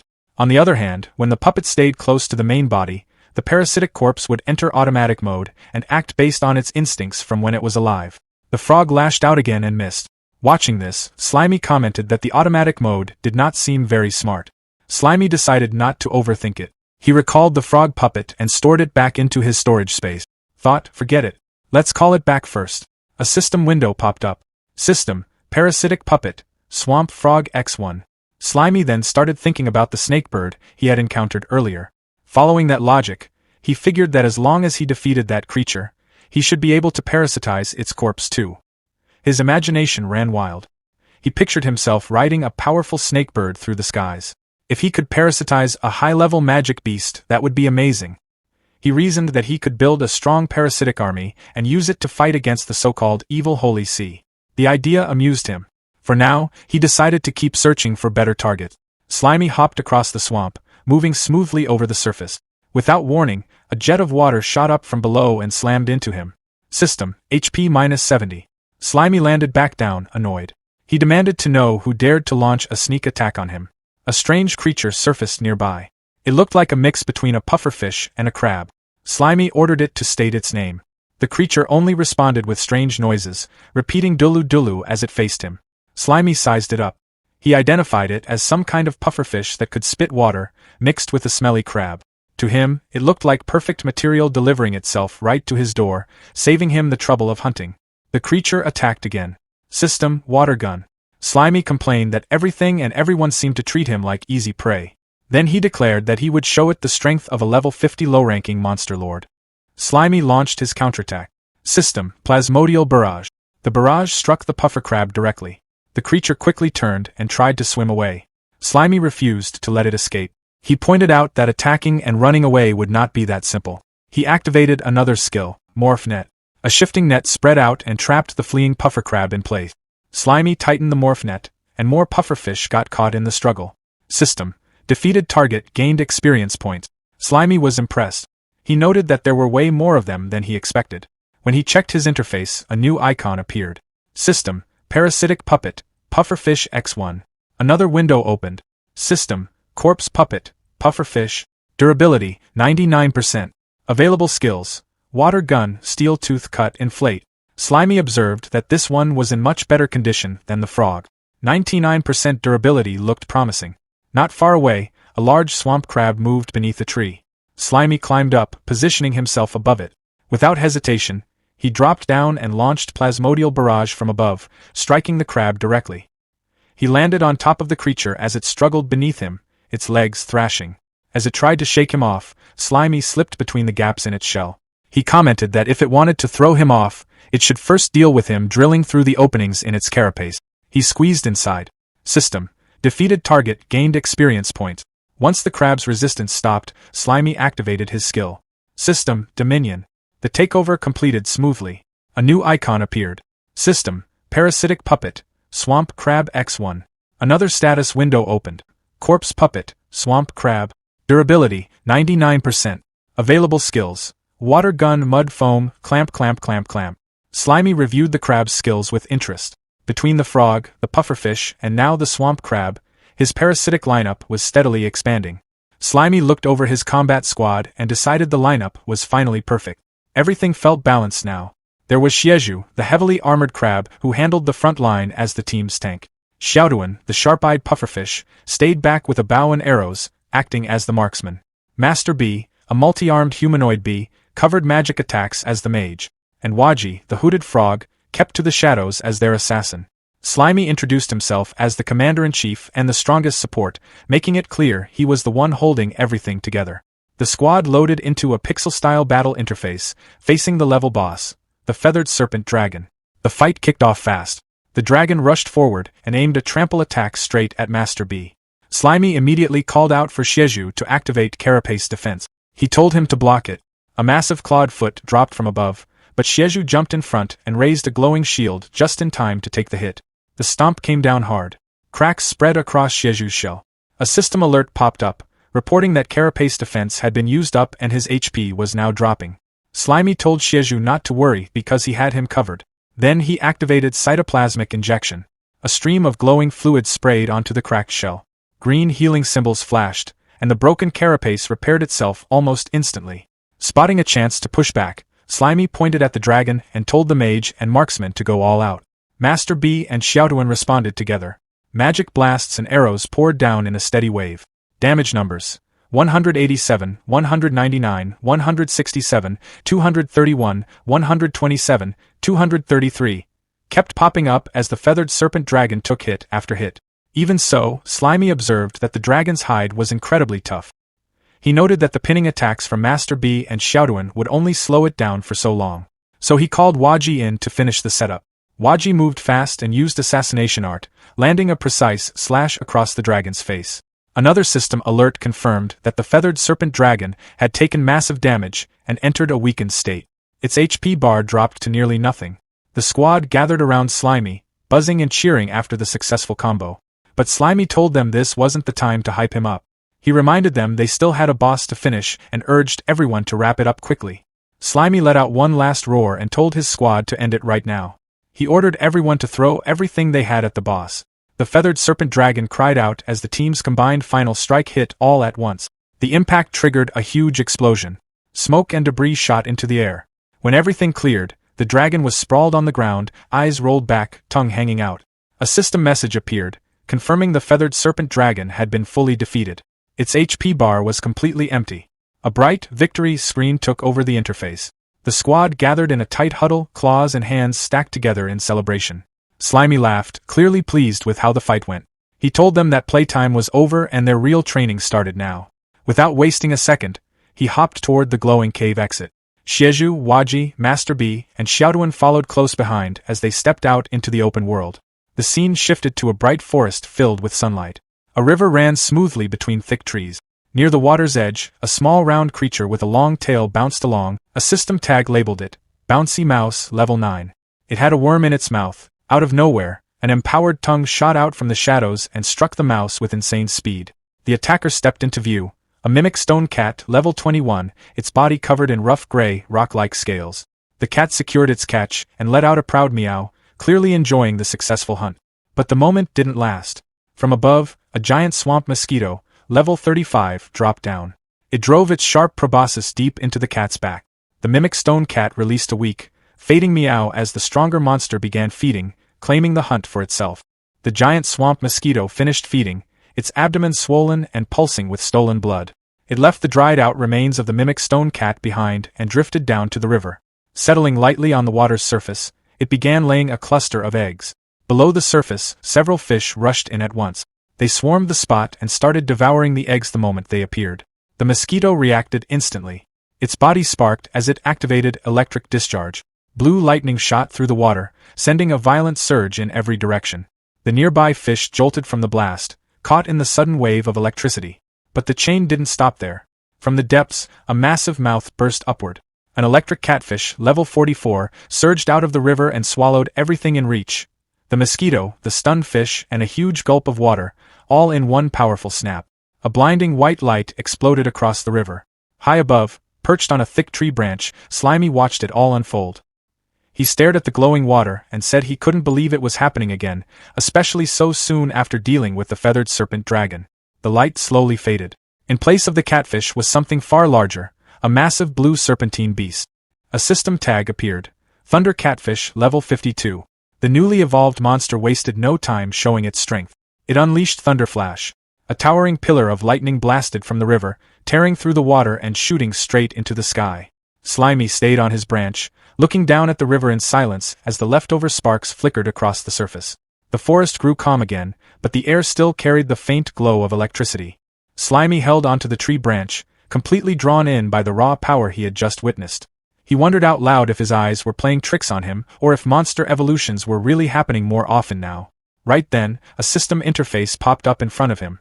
It began loading background data from the encyclopedia. When the progress bar hit 100%, a detailed map of the swamp forest appeared. The area was labeled as an S-rank danger zone, a place packed with high-level magic beasts where frequent evolution was considered normal. More information scrolled across the screen. The database showed a past battle record, Gon versus the Swamp Forest Monster Allied Army. It explained that the regional king, Kidoyelua, had gathered every intermediate and high-level magic beast in the forest to surround Gon. The outcome had been devastating. The entire Allied army was wiped out. In the aftermath, a massive scorched crater remained, and the ecosystem had been left in ruins. The report then shifted to the present. The region was now in a recovery phase. The land was steadily collecting magic power, using it to rebuild the environment and restart the monster's evolution cycle. The surviving intermediate beasts were benefiting the most from this surge of magic, essentially gaining priority access to evolve. The encyclopedia listed examples, including the feathered serpent dragon at level 89 and the newly evolved thunder catfish at level 52. It added that the food chain was about to be completely reshuffled, with every monster fighting for the chance to become the next ruler of the territory. When the recording ended, Slimy admitted that Brother Gon's database was way more useful than he had expected. He glanced at Xiaoduan, Waji, Master B, and Xieju, then wondered if monsters turned into his parasitic puppets could still evolve. That question stayed unanswered for now. He also couldn't help noticing something else. Even though he was only one level below the thunder catfish, the fish clearly felt much stronger than him. That detail bothered him more than he liked to admit. A new system notification appeared, explaining that level alone wasn't a perfect measure of strength. It stated that species traits and mastered skills played a huge role. It even included an example, saying that dragons produce dragons, but a level 100 mouse could still end up as nothing more than a snack for a young dragon. As for his puppets, the system reported that there was no relevant data available in the current records. Before Slimy could think further, a massive burst of blue lightning flashed in the distance. The sky lit up again. He looked toward the source and figured the thunder catfish was probably already fighting something else. Without hesitating, Slimy decided he needed to see it for himself and prepared to head in that direction. Slimy drifted closer to the crackling bursts of electricity. The yellow slime watched bright arcs flash through the air nearby. Stuck right in the middle of all that energy, he just stared and blurted out that this was insane. In the clearing ahead, a brutal fight was already reaching its end. A blue electrical catfish had wrapped its long body around a massive beast. A system tag popped up, labeling the target as a level 60 swamp crocodile. The crocodile let out a painful roar as waves of blue lightning ran through its body. Its eyes widened while the current surged again and again. Blood splashed across the muddy ground, then everything went quiet. From a tree branch nearby, Slimy watched both monsters collapse. He stared at the scene and wondered if luck had just delivered a huge reward right in front of him. Without waiting any longer, he jumped down from the branch and landed in the swamp water beside the bodies with a splash. Standing next to the remains, Slimy looked them over. One corpse had already started rotting, while the other looked badly burned. He figured parasitizing them probably wouldn't work in that condition. Still, he reached out to touch the remains. The moment his body made contact, leftover electricity surged through him. A sharp zap ran across his slime body, and damage numbers of -10 started appearing again and again. Slimy shook wildly from the current while shouting that there was still way too much electricity left in that thing. While enduring the constant shocks, he remembered the huge amount of honey he had eaten earlier, 115 portions in total. Right then, a system window flickered into view, announcing a state called nutritional overload. His HP display looked ridiculous, 50,000/3,909 with 1 hour remaining. Seeing the opportunity, Slimy decided to take advantage of it. His golden slime body expanded outward, spreading across the swampy ground. The liquid mass flowed over the fallen monsters and completely covered the level 60 swamp crocodile. Above the golden blob, a single word appeared: decompose. System notifications started pouring in. Messages listed experience points gained from breaking down the body. Another alert appeared, announcing a newly acquired skill: lightning attribute resistance. Inside Slimy's golden body, the crocodile's flesh quickly vanished until only a clean skeleton remained. Slimy commented that this actually felt pretty nice. Soon after, another system alert appeared, confirming that his experience had reached the requirement for a level up. Feeling the boost from the overload state, Slimy decided there was no reason to slow down. With so much time left, he planned to eat as much as possible. The massive golden blob surged forward into the swamp forest. Slimy moved across the land like a rolling wave, knocking down trees and pushing through the thick swamp. His body kept growing larger and larger, spreading across the terrain while swallowing every creature and plant in his path. He mentioned how fun this rampage felt as his experience points shot higher and higher. System notifications kept scrolling non-stop, each one reporting more experience gained through decomposition while Slimy continued devouring everything around him. Slimy looked out across the swampy landscape. As he scanned the area, his single eye grew wide after spotting something interesting. On the far side of the water, a huge mangrove forest stretched across the distance. The trees there looked far thicker and greener than the area he had been roaming. He started wondering if stronger monsters might live in a place like that. After staring at the distant forest for a moment, he decided he might as well go check it out. With a heavy splash, Slimy jumped straight into the water. The moment he sank beneath the surface, a swarm of red-scaled fish rushed toward him from every direction. The creatures immediately started biting into his golden slime body. Slimy looked irritated as damage numbers started popping up one after another. -40, -37. System alerts quickly followed, warning that he was under a massive attack and that his total HP loss had already passed 1,000. Slimy complained that these tiny fish actually had the nerve to attack him. He decided he might as well eat them to recover some HP. His slime body stretched outward and began absorbing the piranhas. Numbers for recovery appeared right away. +80, +60, +40. More system messages popped up, confirming that monsters had been killed and that he gained experience points through decomposition. But after a short moment, Slimy noticed something annoying. Eating one fish gave him around 80 HP, but the rest of the swarm was chewing away much more than that. The attacks from the others were draining close to 100 HP at the same time. He quickly concluded that this trade was terrible. Meanwhile, the swarm only kept growing. A massive school of piranhas surrounded him, turning the water into a dark moving cloud. System warnings intensified, stating that he was being attacked by a large number of monsters. His total HP loss kept rising. Still underwater, Slimy commented that there were way too many of them. Moving around in the water felt slow, which made it hard for him to react properly. Even though the fish were all below level 20, they were still chewing away far more HP than he could recover. Right then, another system interface appeared to explain the situation. It stated that level was mainly a vertical reference for strength and couldn't always show the real gap between different species. The system also explained that monsters acting as a group could become far more dangerous. Finally, it added that the Devourer's benefit, which made his body gigantic, also made him an easy target in situations like this. Slimy complained that this was not the right time for system explanations. At this rate, he figured he might actually get wiped out. As the piranhas closed in again, Slimy quickly activated one of his skills. Plasmodial Barrage. A huge chunk of his golden slime mass shot upward with explosive force. The move cost him a massive 20,000 HP, but the recoil launched his body out of the water like a cannon blast. Moments later, Slimy crashed onto the grassy shore of the mangrove forest. He stayed there for a while, letting his body recover after that chaotic escape. Slimy sat on the grassy bank and looked back toward the water. Out there, a huge whirlpool of piranhas was still spinning around like a living storm. Watching the swarm, he started thinking about his honey supply.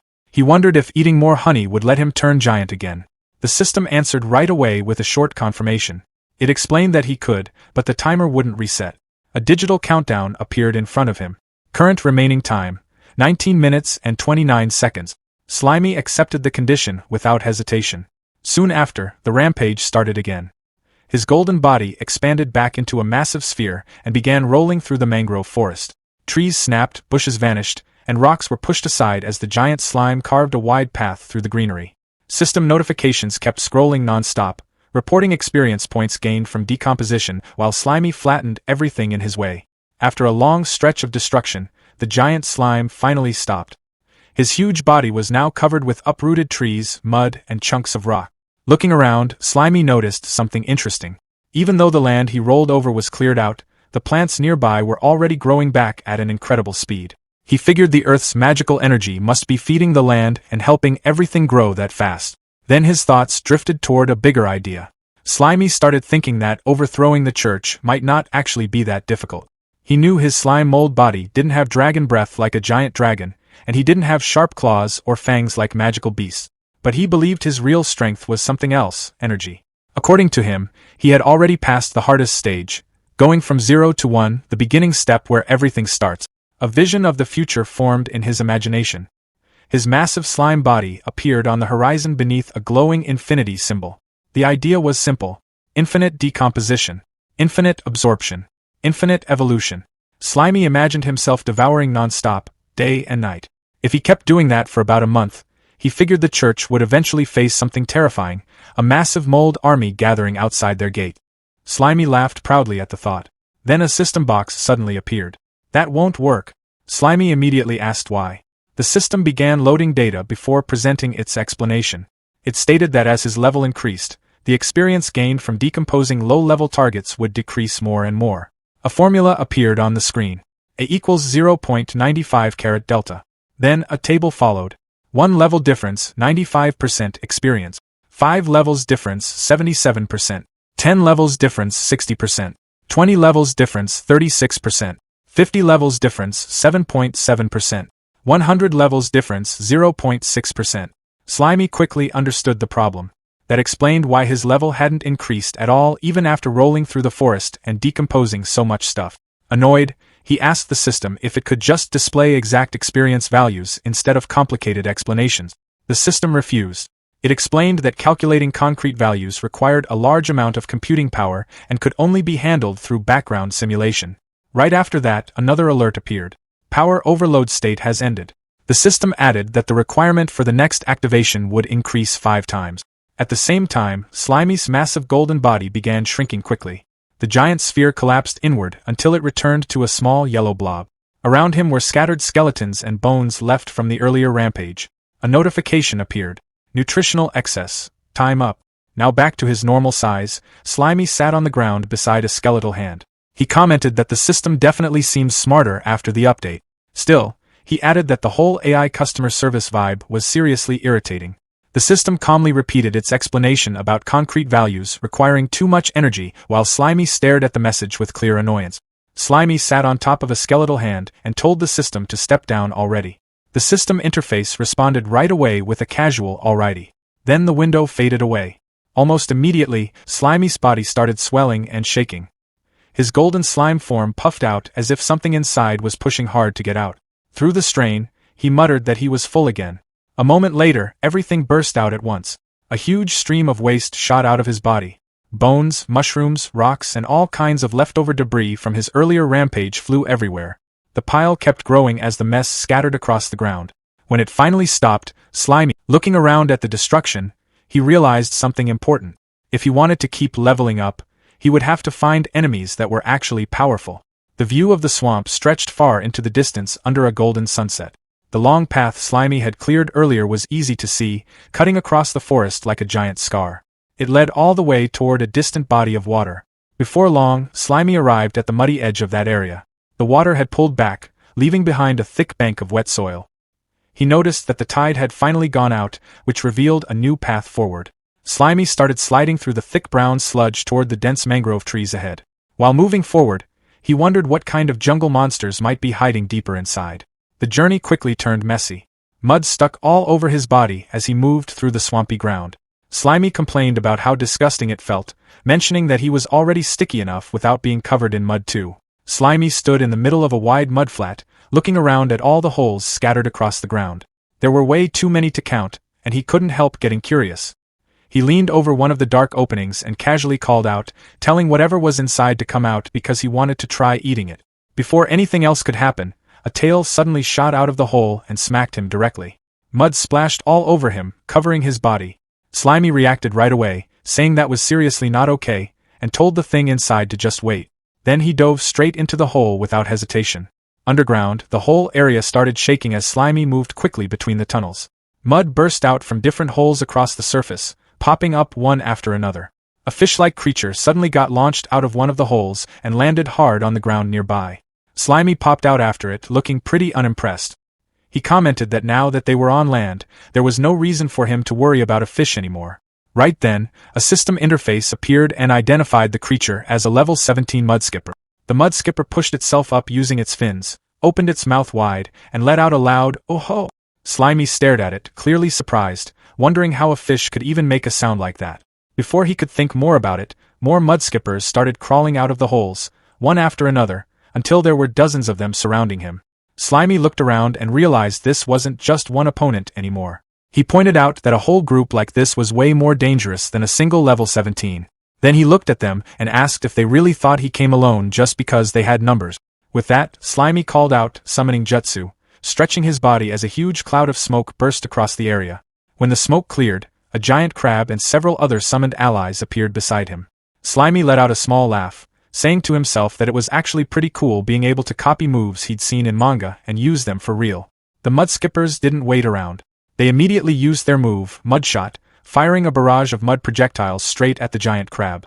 The hits landed one after another, and the mud quickly hardened, completely covering the crab. The system soon marked it as immobilized. Watching this, Slimy noted that the mud worked like a restraint once it dried, but he didn't seem too concerned since his body was made of cytoplasm anyway. Then things got weird. The mudskippers suddenly stood upright and bent forward all at once, doing a deep, perfectly synchronized bow. Slimy just stared at them, completely caught off guard. His mind wandered as he imagined them as a group of well-dressed men bowing in front of him beside a fancy sports car, asking to follow him as their boss. Slimy snapped himself out of the daydream by smacking his own heads together, telling himself to cut it out. He reminded himself that whenever he got carried away like that, things usually went downhill fast. Not far from him, the mudskippers started tensing up, their bodies tightening like they were putting in a lot of effort. Then, all at once, they launched themselves into the air. Slimy watched them, a bit confused, wondering out loud if they were seriously putting on some kind of performance for him. Mid-air, the mudskippers began spinning fast, their bodies turning into blurs that looked like whirling discs. Slimy stared at them, calling them chainsaw fish as he tried to make sense of what he was seeing. The spinning creatures then dropped straight toward the giant crab, their sharp, buzzing edges slamming into it again and again. A system message popped up, saying the parasitic puppet's durability was dropping quickly and had already gone down to 55%. Right after that, the system started repairs. Slimy reacted immediately, using cytoplasmic injection and sacrificing 1000 HP to heal the crab. He told it to hold on, adding that he'd leave part of himself behind to act like a backup supply. Next, Slimy used consciousness shift, moving into a small, three-eyed pufferfish form. As one of the spinning mudskippers came at him, He shot out a stream of water, knocking it off course. Then, showing off a set of huge, sharp teeth, he activated Steel Fang Cut. With one strong bite, he tore straight through a mudskipper and took it down instantly. A system notification confirmed the defeat along with the experience he gained. The frog summon let out a loud croak as the spinning mudskippers zipped past it. It jumped forward and used Tongue Fist, firing its huge three-pronged tongue straight at them. But the moment it made contact, the spinning fish sliced right through it. The frog cried out as its tongue was cut clean off, and it just stood there while blood sprayed from the stump, the chainsaw fish continuing to tear through the area without slowing down. Watching this, Slimy said the puppets in auto mode were way too slow to react. He decided he had to take control himself if he wanted to deal with this properly. Using consciousness shift, he moved into the frog puppet just in time, lowering himself as one of the spinning fish passed right over his head. He admitted to himself that there were just too many of them coming at once. He didn't wait long to respond. Using empowered tongue, he struck one of the spinning fish head-on, sending it flying away. Right after that, he let out a quick shout and switched again, this time moving into a bee summon hovering above the fight. As more spinning mudskippers rushed toward him, Slimy activated Triple Beeswax Barrier. 3 layers of golden, hexagon-shaped shields appeared in front of him, taking the hits as the fish slammed into them one after another. Looking down at the chaos, Slimy said he needed to lock them in place somehow before doing anything else. After a brief pause, he spoke up, saying he had just come up with something. Master Bee lifted his wooden stinger like he was about to prove a point, making it clear he was ready to show the flying fish who controlled the skies. He called out honey convergence, and a huge wave of thick golden honey rushed upward, catching the fish midair and dragging them together. It turned into a giant sticky sphere, trapping them completely as his wrap skill locked everything in place. The honey mass didn't stay whole for long. It started splitting into smaller chunks, dropping the trapped fish straight down. Right then, a small pufferfish jumped in like he didn't want to miss out. He let out a determined cry and activated Inflate, puffing himself up into a giant spiked ball before crashing into the remaining fish with a heavy hit.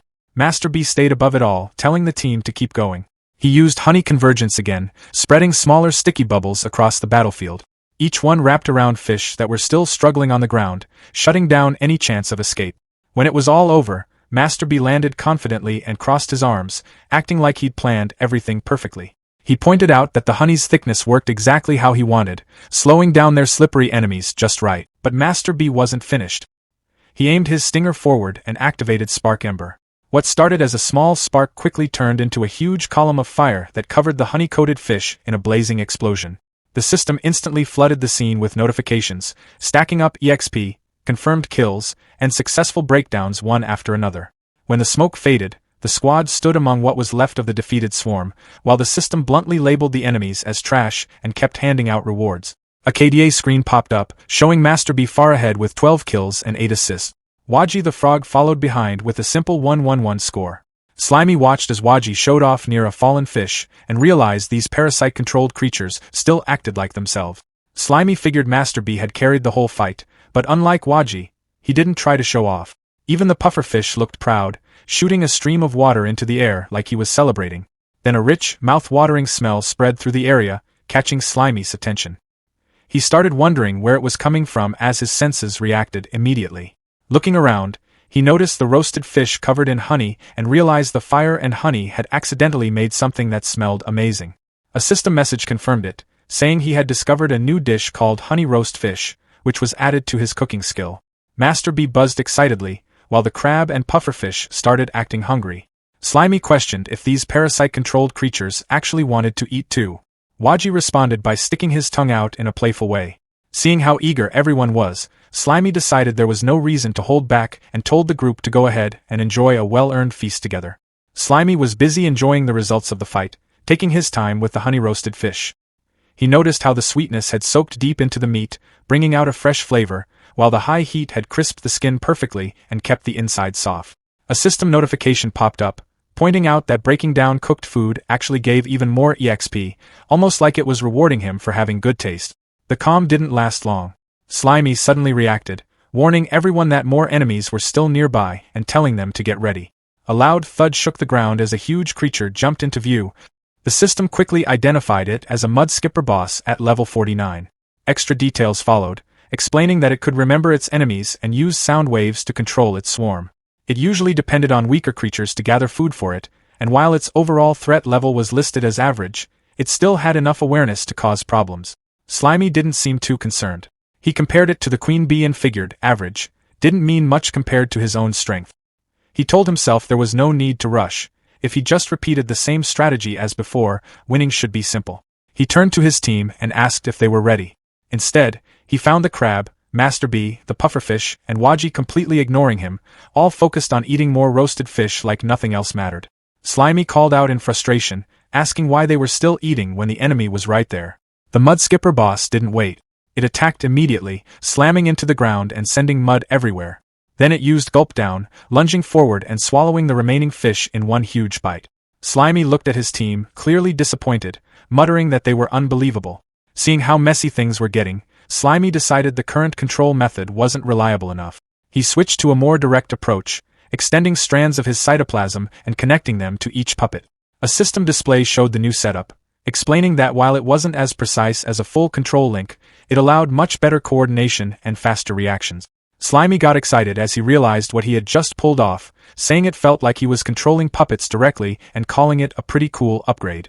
Meanwhile, the mud skipper boss stayed where it was, focused on eating what was left of its own group. Slimy watched, noting that a creature acting on pure instinct probably wasn't all that smart. Not wanting to give it more time, he gave the command to attack and pushed forward, pulling his puppets along through the connected strands. The boss responded with another loud cry and started moving, its heavy body jumping across the battlefield as the next fight kicked off. Waji the frog made the first move, jumping in fast and using empowered tongue to strike. The mud skipper boss didn't panic at all. It watched him come in with those wide, steady eyes, then swung its tail and sent Waji flying like it was nothing. Master Bee moved right after, staying in the air as he used Spark Ember. A bright fireball dropped straight onto the boss's face, blowing up in a burst of heat and light.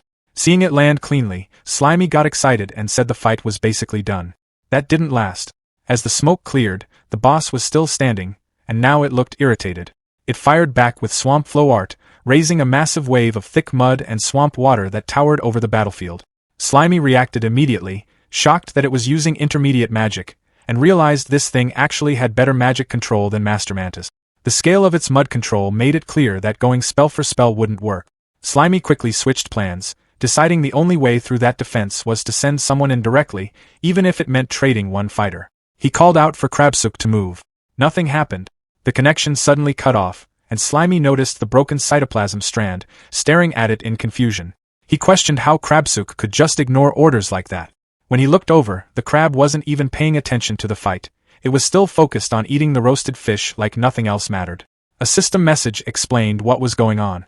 Even with the wired setup, the puppets still had an automatic mode, meaning they could act on what benefited them most unless Slimy controlled every move. And for Krabsuk, that meant eating to evolve instead of fighting. Right on cue, the crab started glowing with a strong golden light. Its body began to change as it shed its old shell, growing larger and heavier. In the middle of it all, a new form took shape, the Swamp Crab King. The system updated instantly, describing it as a boss-level scavenger with a shell as tough as iron and pincers strong enough to crush metal. It was labeled as a medium-threat creature, known for gathering gold from the mud and storing it in its body.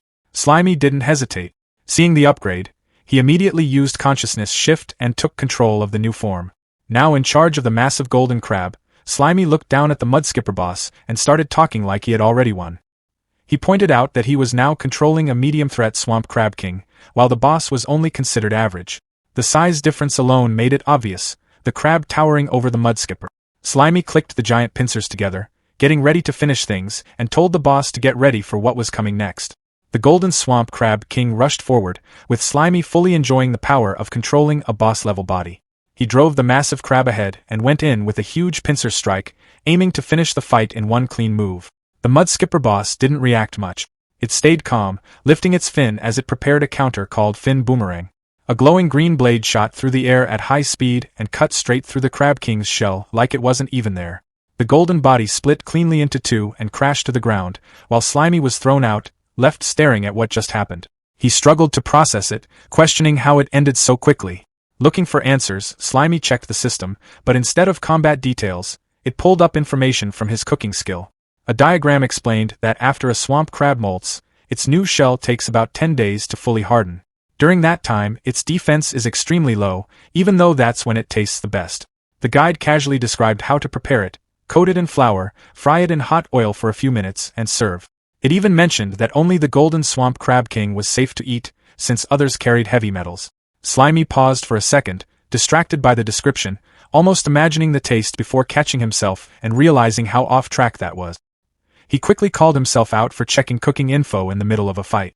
At the same time, the mud skipper boss clearly enjoyed the outcome, catching its spinning fins and getting ready to throw another round of attacks at the now exposed Slimy. The mud skipper boss reaches down and picks up its severed fins, reattaching them to its head with a wet, squelching motion. It taps them into place, lets out a cry, strikes a defiant pose, and points a finger at its opponent. The Slimy reacts with annoyance, noting that as expected of an intelligent species, the monster is deliberately provoking it. It decides that defeating such a foe will yield a significant amount of experience points and declares that it is finally getting serious. Activating the skill search, the Slimy sends out a network of golden threads that crawl across the muddy battlefield, forming a glowing grid. The mud skipper boss looks down in confusion as the threads reach its feet. Suddenly, the Slimy calls out as a heavy, spiked mace erupts from the ground at the end of a slimy tentacle. The weapon slams into the mud skipper boss's side with force. However, a system window reveals the boss's slippery skin skill at maximum level, which allows it to dissipate impact force. This reduces physical damage by 50% to 70% and fire attribute damage by 20%. Despite the reduced impact, the Slimy remains undeterred, observing that while the skin deflects its attacks, it will simply grind the boss down over time. The mud skipper boss responds by unleashing its intermediate magic, Swamp Flow Art. A massive, churning wave of mud rises from the ground, towering over the battlefield. As the mud crashes down, it tears through the Slimy's golden grid, severing the connections. The Slimy reacts in frustration as its formation is broken. In the chaos, a series of explosions rip through the mud wave while a bee puppet circles above. The mud skipper boss watches as sharp mud spikes erupt from the ground, shooting toward the bee puppet. At the same time, a frog puppet leaps into the air, extending its long tongue in a desperate attempt to remain in the fight.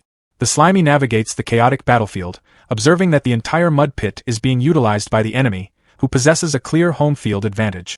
It admits to underestimating the opponent, noting that monsters which have gained sentience experience a qualitative leap in combat power compared to others of the same level. From the center of a swirling mud vortex, the mud skipper boss lets out a loud cry and launches its fin boomerang. The Slimy identifies its puppet, Xiaoduan, as the pufferfish inflates itself to intercept the attack. The spinning fins strike with devastating force, triggering a system notification that the parasitic puppet's durability is rapidly dropping, falling from 47% to 23%. Xiaoduan is shattered by the impact, and a notification confirms the parasitic puppet is destroyed. As the Slimy is propelled forward by the explosion, it thanks Xiaoduan, declaring that the sacrifice will not be in vain thanks to the cushioning provided by the puppet's destruction. Landing directly on the spinning fins, the Slimy declares its capture and activates the skill dissolution. The mud skipper boss lets out a muffled cry as its fin is engulfed. A system notification confirms that the decomposition is successful and experience points have been gained. The mud skipper is devastated by the thought of losing his precious fin, while the Slimy remains unable to fully comprehend its significance, having never possessed such a part, though it recognizes it held deep importance for the creature. The boss is broken down, leaving the creature to collapse face down into the mud. The Slimy laughs while glowing as it imagines the mud skipper boss without fins. Suddenly, the boss erupts in a furious cry, its eyes turning bloodshot with pure rage as it vows to kill the bastard. The Slimy is shocked, exclaiming that the creature can talk. A reading from the encyclopedia explains that if a monster experiences intense emotional stimulation during combat, it may trigger intellectual evolution, thereby mastering language abilities. Standing amidst sharp mud spikes, the mud skipper boss activates intermediate magic, Swamp Flow Art. The Slimy remains unfazed, wielding a massive spiked mace and declaring that it is time to settle this. It boasts that with this move, it has even taken down a sanctified fall monster. Spinning the weapon with immense speed, the Slimy unleashes its plasmatic cannon. The mud skipper boss claps its hands together as massive mud walls rise to block the path. The spiked mace hurtles forward, smashing through the barriers with heavy force. It tears through layer after layer of the mud defense until the tip of the weapon suddenly stops, inches from the mud skipper boss's face. The boss stares in stunned silence as the attack halts just before impact. The Slimy reels in shock as its attack is completely blocked, fearing that at this rate, even its weapon will be confiscated by the enemy. Suddenly, a system notification appears, stating that conditions have been matched for martial arts talent. The notification explains that this talent allows for the natural creation of suitable martial arts moves based on one's own conditions and identifies a currently releasable move. Confused by the sudden development, the slimy questions what it means to create moves using martial arts talent. However, it quickly pushes the thought aside, deciding that it does not matter and it must simply unleash the power first. Lunging forward, the slimy activates the newly acquired skill, Water Hammer. A massive shockwave ripples through the mud as the attack connects. The mud skipper boss is driven backward by the overwhelming force, pinned against a wall of mud by the golden staff. The creature's eyes widen in terror as it is crushed by the weight of the blow. The mud wall collapses in a violent spray of earth and debris, burying the boss beneath it. The mud skipper boss is left defeated, slumped headfirst in the mud with its legs twitching as the dust settles. At the royal capital's holy see, a huge cathedral towered under an orange sky, its presence impossible to ignore. Inside, a grand hall stretched out, lined with rows of golden statues, each one posed with hands pressed against their chest. High above it all, Pope Vikros stood on a balcony, looking down at the vast space below. He calmly said it had already been 3 days. All of Merlin's candles of fate had gone out, and none of them had lit back up. From his point of view, that could only mean one thing: Merlin had given up her life in the end. He added that his world magic couldn't pick up any trace of Gone anymore either, so as far as he was concerned, the threat was dealt with. After that, he looked over the gathered group and asked what they thought. Up in the darker part of the upper level, Far, Guild Master of the Red Eye Guild and one of the 7 Holy Knights, spoke up. He said Merlin had always been the type to plan ahead, so there was no way she hadn't set up backups. Still, he admitted it didn't sit right with him that Gone, who had been stuck and worn down in the swamp forest for over 2 years, could actually take her down with him. Far said there was a chance that Transmigrator was still hiding something, and suggested they just head over there and wipe the entire swamp forest out to avoid any future problems. Pope Vikros gave a small nod, saying Far was as careful as ever, but he didn't agree. He explained that the swamp forest's strong life force was something they couldn't afford to lose. To him, it was a necessary sacrifice that had to be preserved. He reassured Far that his world magic didn't get things wrong. Gone was already gone. Then he shifted the topic, saying the bigger issue now was restoring the strength of the 7 Holy Knights. Merlin's death, he said, couldn't be allowed to slow down the Grand Ascension plan. Right after that, he mentioned that a fitting candidate had just arrived and told them to come forward. From the far end of the hall, a single figure walked down the long central aisle toward the council. The young woman stopped at the front and politely greeted the Pope and the Holy Knights. Looking down at her, Dear, the Guild Master of the Holy Anthem Guild, commented that Merlin's disciple did seem like a good choice, though her personality was completely different from her teacher's. Nearby, Louisa, an S-rank adventurer from the Blue Hat Guild and Merlin's oldest disciple, was already breaking down. Through tears, she begged the Pope and the Holy Knights to find a way to save her teacher. She said she didn't know what to do anymore, and without Merlin, the Blue Hat Guild was basically finished. From above, Vane, the Guild Master of the Hawkeye Guild, cut in with a mocking tone. He said it didn't really matter and casually offered to take her in if her guild collapsed. Then he added that anyone below A rank wouldn't be accepted. Louisa held herself together as best she could and thanked Vane, but she turned him down. She said she had promised her master she would stay with the Blue Hat Guild for her whole life. Then she looked back up at the Pope and begged again, saying she was willing to give everything if it meant saving Merlin, even offering herself in exchange for the angel's grace. Pope Vikros smiled slightly as he listened, saying the bond between master and disciple was quite something. He asked her if she was really sure about offering herself like that just to save Merlin. Louisa, shaking but firm, looked up and said she was ready. Pope Vikros let out a quiet chuckle and commented that even angels had their limit. He then told everyone that Merlin's soul had been completely erased, and there was no chance of her ever coming back. With that, he formally declared that from this day on, the Blue Hat Guild, and the position among the 7 Holy Knights, would pass to Louisa. Louisa kept crying, calling out for her master, her voice breaking as she struggled to hold herself together. Vane cut in from above, telling her to get a grip and stop crying. He reminded her that plenty of people far stronger than her had never even been considered for a spot among the 7 Holy Knights. Hearing that, Louisa slowly wiped her tears and lowered her head. She admitted he was right to call her out. Then she said she would carry on her master's will, take responsibility for the Blue Hat Guild, and serve the Holy See with everything she had. The scene shifted to a few days earlier. In a dim, blue-lit chamber, Louisa stepped inside, asking if her master was okay after her tracking magic suddenly reacted. On the ground nearby, a dried, skeletal hand lay beside a glowing magic circle. Not far from it, Merlin's shriveled body rested against a stone structure, barely holding together. Without warning, Merlin's eyes opened with a sharp flash. Her body moved forward as her thoughts rushed all at once. She mentally cursed Gone while going over the soul fragments she had planted inside her disciples as a backup plan. From what she could tell, Louisa had the best compatibility. That meant this could still work: possession, rebirth, starting over. Merlin called out to Louisa, urgently telling her to come closer and give her hand. Louisa didn't move. Instead, she stayed where she was, her eyes giving off a strange, cold glow. She said she didn't want to. Then she explained that as long as she avoided physical contact, the spell Merlin had carved into her heart wouldn't activate. She added, almost casually, that she had been reading the forbidden black magic book in secret. Merlin's voice turned frantic as she told Louisa to listen to her and do as she said before it was too late. She begged her to save her, saying she would pass on everything she knew. Louisa's expression didn't change. She told Merlin not to act like that and said she would help her, right now. Then she pulled out a massive, dark magic book.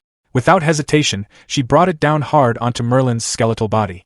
The impact echoed through the chamber as she kept striking again and again. Blood splattered across the floor and walls. Standing there covered in it, Louisa smiled in a wild, unsteady way as she quietly said she was giving her master immediate release. She let out a low laugh and added that once Merlin was gone, everything would belong to her. Back in the muddy terrain, the wide-eyed mudskipper lay still in the dirt, keeping low. A moment later, its large orange eyes widened as it realized the situation wasn't going its way. It quickly pushed itself up and rushed off, mud scattering behind it as it moved. While retreating, it glanced back at the trail it left, thinking that she hadn't fallen for the trick. Not far ahead, Slimy rode on top of Waji, telling him to pick up the pace. He pointed out that the system hadn't shown any defeat XP, which meant the mudskipper wasn't actually finished, either just down for a moment or faking it. From his perspective, there was no reason to gamble on that, so getting away stayed the top priority. Behind them, the mudskipper surged forward, its presence easy to track as it closed the distance across the flats. Its eyes rose from the mud as it chased them with clear focus. Slimy noticed it gaining on them and told Waji it was getting close. Instead of trying to outrun it in a straight line, he told him to change direction, making it clear that staying out in the open would only work against them. Waji reacted immediately and leaped toward a dense patch of mangrove-like trees. The mudskipper followed right after, forcing its way through the tangled vegetation, its movement rough but relentless. Using the cover, Waji and Slimy slipped behind a thick tree trunk and stayed out of sight. From there, Slimy watched closely and went over his options. He noted that his water hammer strike needed space to stretch before releasing it, and he doubted the mudskipper would fall for the same move again. On top of that, its control over the mud made things worse, especially in terrain like this. Even though part of him wanted to finish it here, he decided it wasn't worth the risk. Among the roots, the mudskipper paused, its body lighting up with faint yellow spots. It called out, asking the little yellow bastard if hiding was really going to help. Then it activated Swamp Flow Art at full range. Across the forest, the ground started shifting, mud bubbling and moving in every direction. Slimy watched as the mud around their hiding spot began to react. He quickly understood that it was scanning the area. Before he could act, the mudskipper lunged straight at their exact location, saying it had found them. With no Slimy shot out a long, golden strand from his body, driving it deep into the ground below. Up in the air, Master B grabbed onto the end of it as levitation activated, lifting everything upward. As the line tightened, Slimy pulled hard, dragging Waji out of the mud where he had been stuck. He kept urging him on, saying Waji could make it as the stretched strand held under the strain. All of a sudden, Waji let go of the golden appendage. A system message appeared right after, explaining that parasitic puppets in automatic mode would always choose the most beneficial action for the main body. Down below, Waji dropped straight back into the mud, letting out a rough croak as he landed. Up in the sky, Master B kept flying, carrying Slimy along through the fading light. From the forest floor, the mudskipper looked up at them and made it clear it wasn't letting them escape. It steadied itself, crossing its arms as it focused. Then it unleashed Swamp Flow Art. The ground burst apart as mud and uprooted trees surged upward, tearing through the forest canopy and chasing after them. High above, Slimy looked back, annoyed that the attack was still coming. He called out to the mudskipper, telling it to drop already, then activated cytoplasmic machine gun. A continuous stream of hardened golden shots rained down, striking the mudskipper again and again as it stood in the middle of the destruction caused by its own magic. The mudskipper pushed itself out from under the pile of mud and debris, checking if the attack had finally ended. It didn't wait long before calling out toward Master B and using its magic again, stirring up another violent swirl of mud and rock. The vortex surged upward, and an explosion of debris followed. Heavy chunks of stone shot through the air and slammed into Master B mid-flight. Even after the hit, Master B kept flying through the fading light, still carrying Slimy along. But now blood streamed from a large, jagged wound along his side. His movement slowed, then his body tightened as if making a decision. In the next moment, he pushed forward with a sudden burst, sending Slimy flying ahead like a launched projectile. As Slimy was thrown forward, he turned back and called out to Master B. Despite the damage, Master B looked back one last time and gave a steady thumbs up. In the next moment, the mud skipper surged forward and swallowed Master B whole. As Master B disappeared from sight, Slimy drifted forward in silence. He reflected on their time together, saying that even if puppets could be replaced anytime, they still ended up forming bonds during the fight. He added that he would remember him. Pushing forward, Slimy reshaped his body, flattening it into a wide, square form to glide through the air. Below him, the dense forest slowly gave way to a cracked, barren wasteland. As he moved over it, he noted that the terrain ahead was no longer a mudflat. He descended toward the dry ground, preparing to land. The moment he touched down, he wondered if this place might finally be safe. It wasn't. Right away, multiple HP-200 indicators appeared as his health dropped fast. His body stretched upward as the damage hit, forcing him to quickly jump onto a nearby patch of dry grass. Catching a moment to recover, he pointed out that his HP was falling way too quickly just from touching the ground. The system encyclopedia finished scanning and confirmed the area was a high salinity zone known as saline alkali land, explaining that it caused an osmotic pressure imbalance. Slimy questioned it, saying he had already adapted to something like that before. The system clarified that his earlier adaptation only worked in high moisture conditions, while this land constantly drained water without limit, reducing anything caught in it to nothing over time. Looking out across the wasteland, Slimy wondered how he was supposed to get through. Slimy looked ahead and admitted he had no clear way out. The grass patches were too far apart, making it hard to move safely between them. Then something crashed down behind him. He turned and saw the mudskipper boss again. He couldn't believe it was still chasing him. Slimy pointed out that he had only taken out a few of its underlings, while the mudskipper had already destroyed his puppets, so things should be even by now. He added that this non-stop chase was getting excessive. The mudskipper shut him down right away, calling him a disgusting yellow lump and bringing up its ruined hair again. It made it clear it wasn't letting this go and said it would finish him no matter where he ran. It even mentioned that the anger was making its magic stronger. Then its tone shifted. It started reacting to something else, confused as pain hit it just from standing there. Its body moved erratically for a moment before it jumped again, landing right where Slimy was. That forced Slimy off the grass patch. He complained about how persistent it was as he landed on the cracked ground, taking constant damage. To keep going, he relied on his honey reserves, but the system soon warned him that they were fully depleted and told him to leave the saline alkali land immediately. Behind him, the mudskipper watched, clearly enjoying the situation. It urged him to keep going and wear himself down. Slimy looked toward the next grass patch and admitted he wouldn't make it at this rate. He quickly started pulling items out of storage, searching for anything useful. Then he found it. A heavy armored foot stepped onto the ground. The mudskipper paused, confused, as a second armored leg appeared. Slimy climbed onto them, using the armor to block the damage from the terrain just as he expected. The legs weren't easy to control at first. He struggled to move and nearly lost his balance, forcing himself to stabilize. The stance felt awkward, but at least he was managing to stay upright. After a few attempts, he adjusted. He compared it to walking on stilts, strange at first but manageable once you got used to it. With that, he started moving forward and told the mudskipper he was heading out first. The mudskipper immediately tried to stop him, activating swamp flow art again. This time, nothing happened. Slimy pointed out the obvious. There was no mud here, so the magic couldn't work the same way. The mudskipper only got more frustrated, making it clear it still wasn't letting him escape. A few minutes later, Slimy kept moving across the barren ground on his armored legs. Something in the distance caught his eye, a faint glow standing out against the dull landscape. He focused on it as he moved closer, curiosity building. Before long, he figured it out. It was a portal. Looking out across the horizon, Slimy stood on his stone-armored legs and stared at the glowing portal in the distance. The sight caught his attention right away, but a massive salt lake stretched between him and it.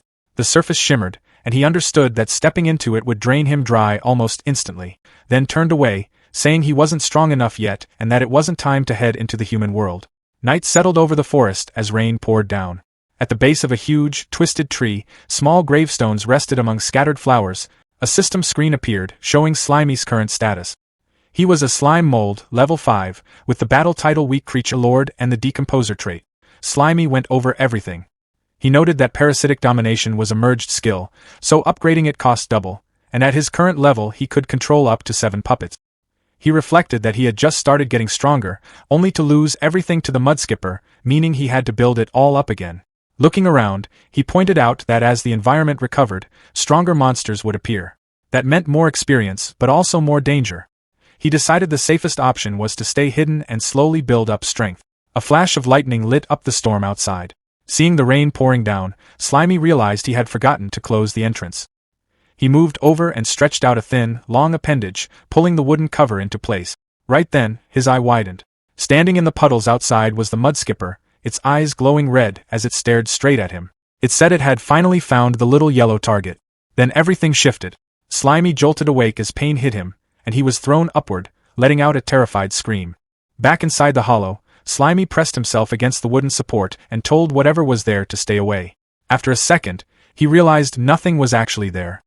He let out a breath, saying it was just a nightmare and admitting the encounter had stuck with him. By morning, sunlight filtered through the forest canopy. Slimy stood on the grass facing 3 smaller yellow slime minions. He gave them a clear order to head out, gather nearby materials, and bring them back so he could decompose them. Slimy gave the order, telling them to go, and his 3 minions shot off into the forest with sudden energy. Once they were gone, he focused on his next goal. He decided to aim for level 60 first, recalling that the system had mentioned he could evolve or change class once he reached that point. Before he could think further, something dropped onto his head with a dull hit. He stayed still as a small droplet splashed from the impact. Up on a thick tree trunk, a blue swamp chameleon with orange eyes looked down at him. Its long tongue stretched all the way to the ground, holding Slimy in place. Slimy's expression turned cold as he commented that low-level monsters still couldn't tell who was the hunter and who was the prey. As the chameleon pulled its tongue back, a sharp red fragment stayed lodged in the tip. Blood splattered as the creature jerked back in pain.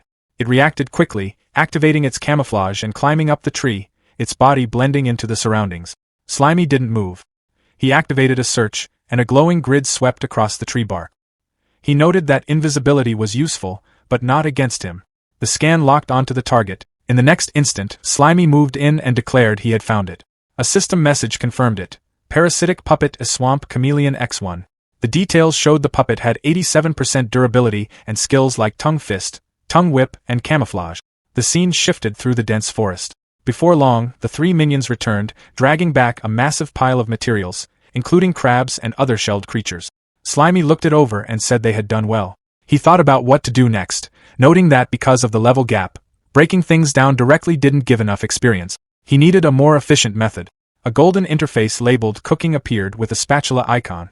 The system explained that processing ingredients this way could boost EXP and sometimes add extra effect. Standing in front of the pile, Slimy told Atong to check what dishes were available. A scan started right away. A list of options appeared. Charcoal grilled platter could restore a large amount of HP and give extra buffs along with 1500 XP. Fresh fish roasted restored a small amount of HP and boosted energy. Greasy mushroom soup provided steady recovery over time. Dry-fried bugs offered minimal recovery but were simple. At the bottom of each option, though, the same message showed up. He didn't meet the conditions to make any of them yet. Slimy went through the recipe list again and quickly noticed a problem. Every decent dish needed fire. That left him wondering what he could even make without it. After checking the options more carefully, he found one exception: normal salad. The description didn't help. It was just washed ingredients thrown together, nothing special, restoring somewhere between 50 and 300 HP with no extra effects. Slimy questioned why something like that even existed. He decided getting fire shouldn't be that hard. He remembered clearing out all the beehives nearby during his last nutritional overload, so the master bees were gone. That meant he had to think of something else. Then he remembered a better option.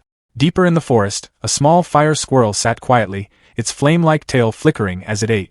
Before it could react, Slimy dropped down with his heavy stone armor, pinning it to the ground.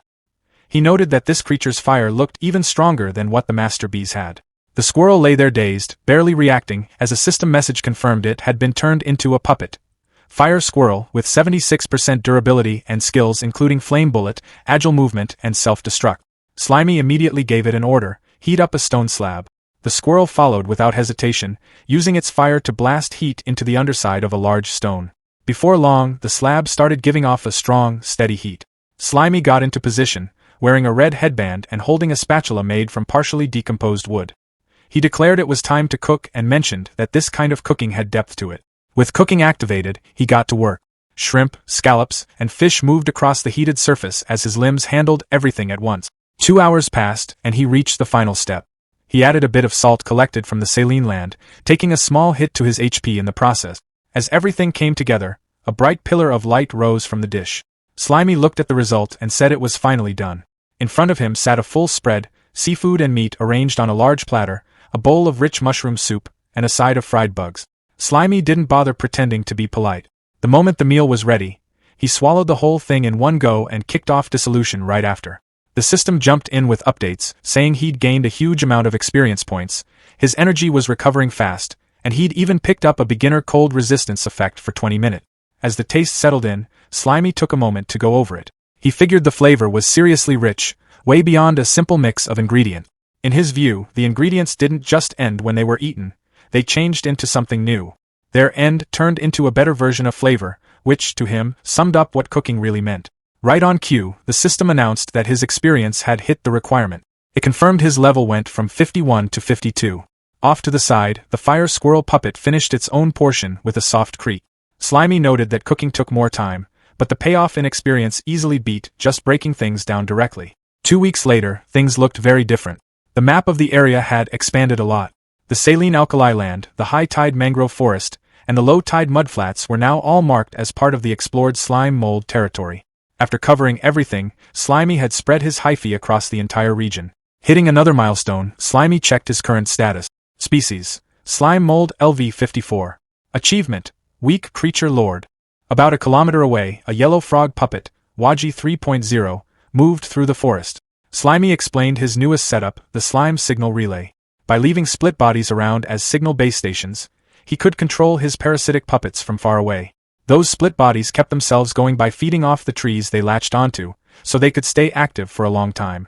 With enough of them in place, Slimy could instantly take control of any puppet within his territory. Then, out of nowhere, a massive black foot came down and crushed Waji 3.0. Slimy picked up on the loss right away and wondered what just happened.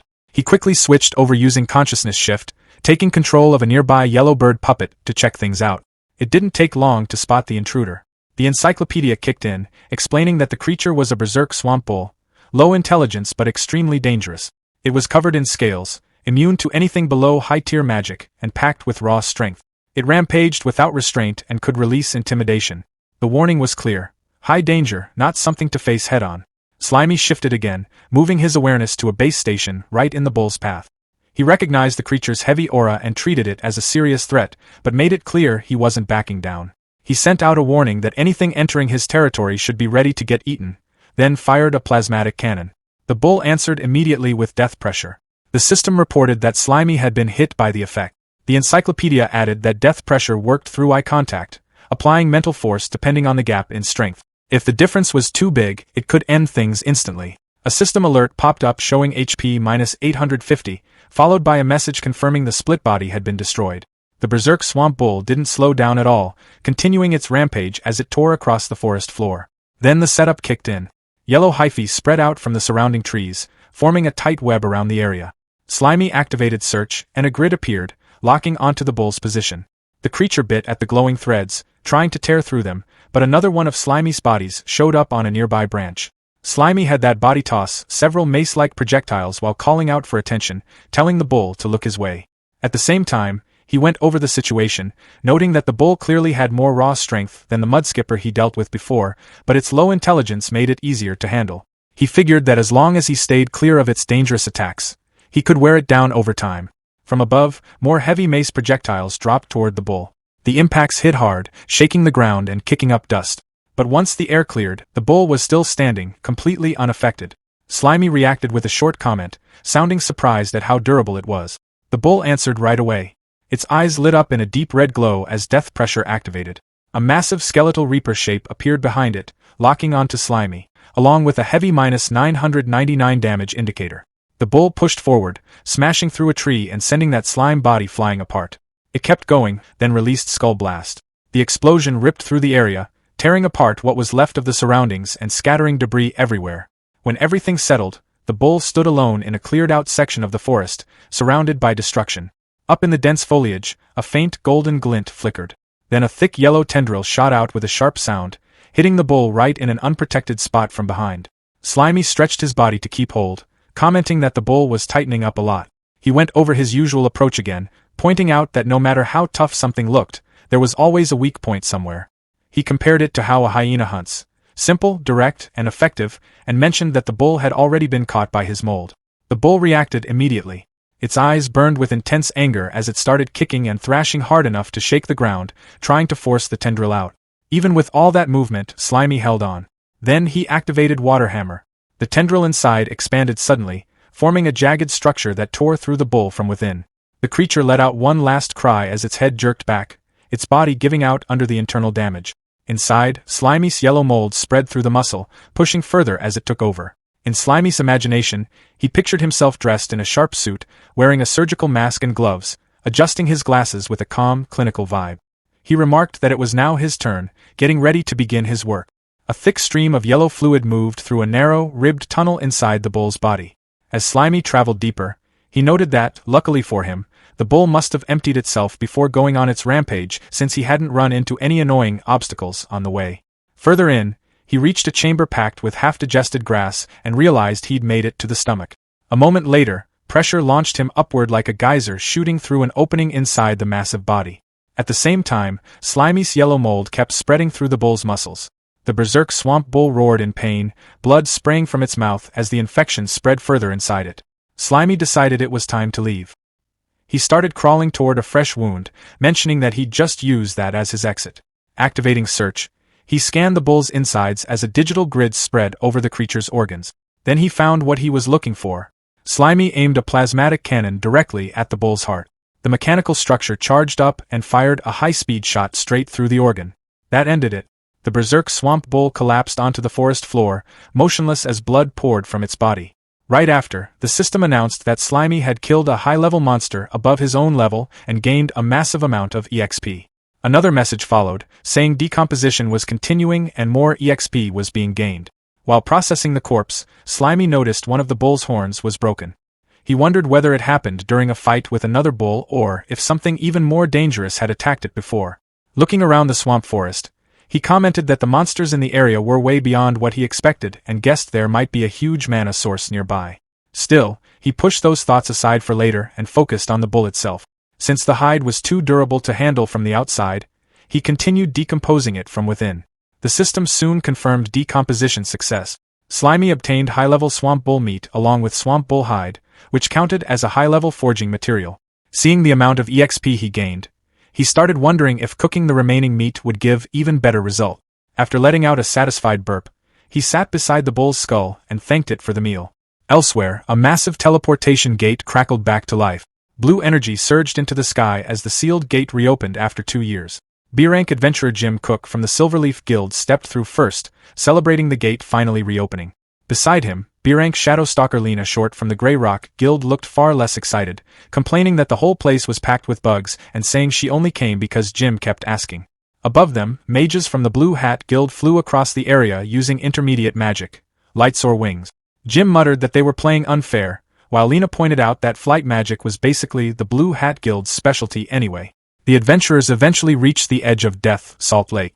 Lena warned everyone to think carefully before crossing since falling into the lake would dry them out instantly like jerky. Jim then introduced what he called their great helper, a rookie B-rank adventurer named Xiaoxi Green. Xiaoxi politely greeted the group and asked everyone to look after her before activating Flash Freeze. In seconds, the lake surface froze solid, forming a huge ice bridge stretching across the water. The adventurers were impressed, commenting that her magic looked just as strong as what the Blue Hat Guild could do. The group quickly started running across the frozen bridge, eager to gather enough life energy to claim the bounty. Jim and Xiaoxi followed behind while Jim warned that most rookies didn't understand how dangerous the swamp forest really was. A second later, his warning proved correct. The water exploded upward as a massive creature burst out, biting into one of the adventurers while smashing apart the ice bridge.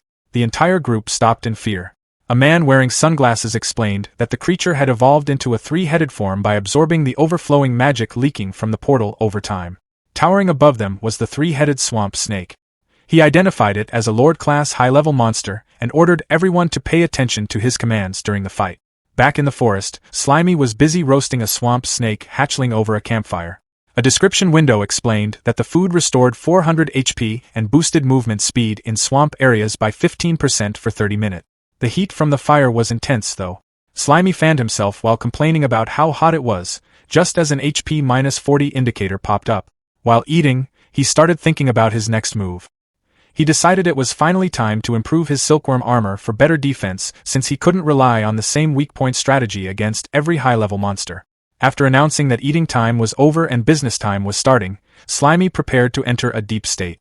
The system immediately warned him that folding his consciousness into the slime mold space could expose his main body to danger. Slimy brushed the concern aside, pointing out that he already had mycelium warning systems and parasitic puppets nearby to keep watch. With a smug grin, he entered the slime mold space, a massive digital-like grid filled with stored items and floating icons. Inside the slime mold space, an interface appeared with 2 empty slots labeled primary materials and secondary materials.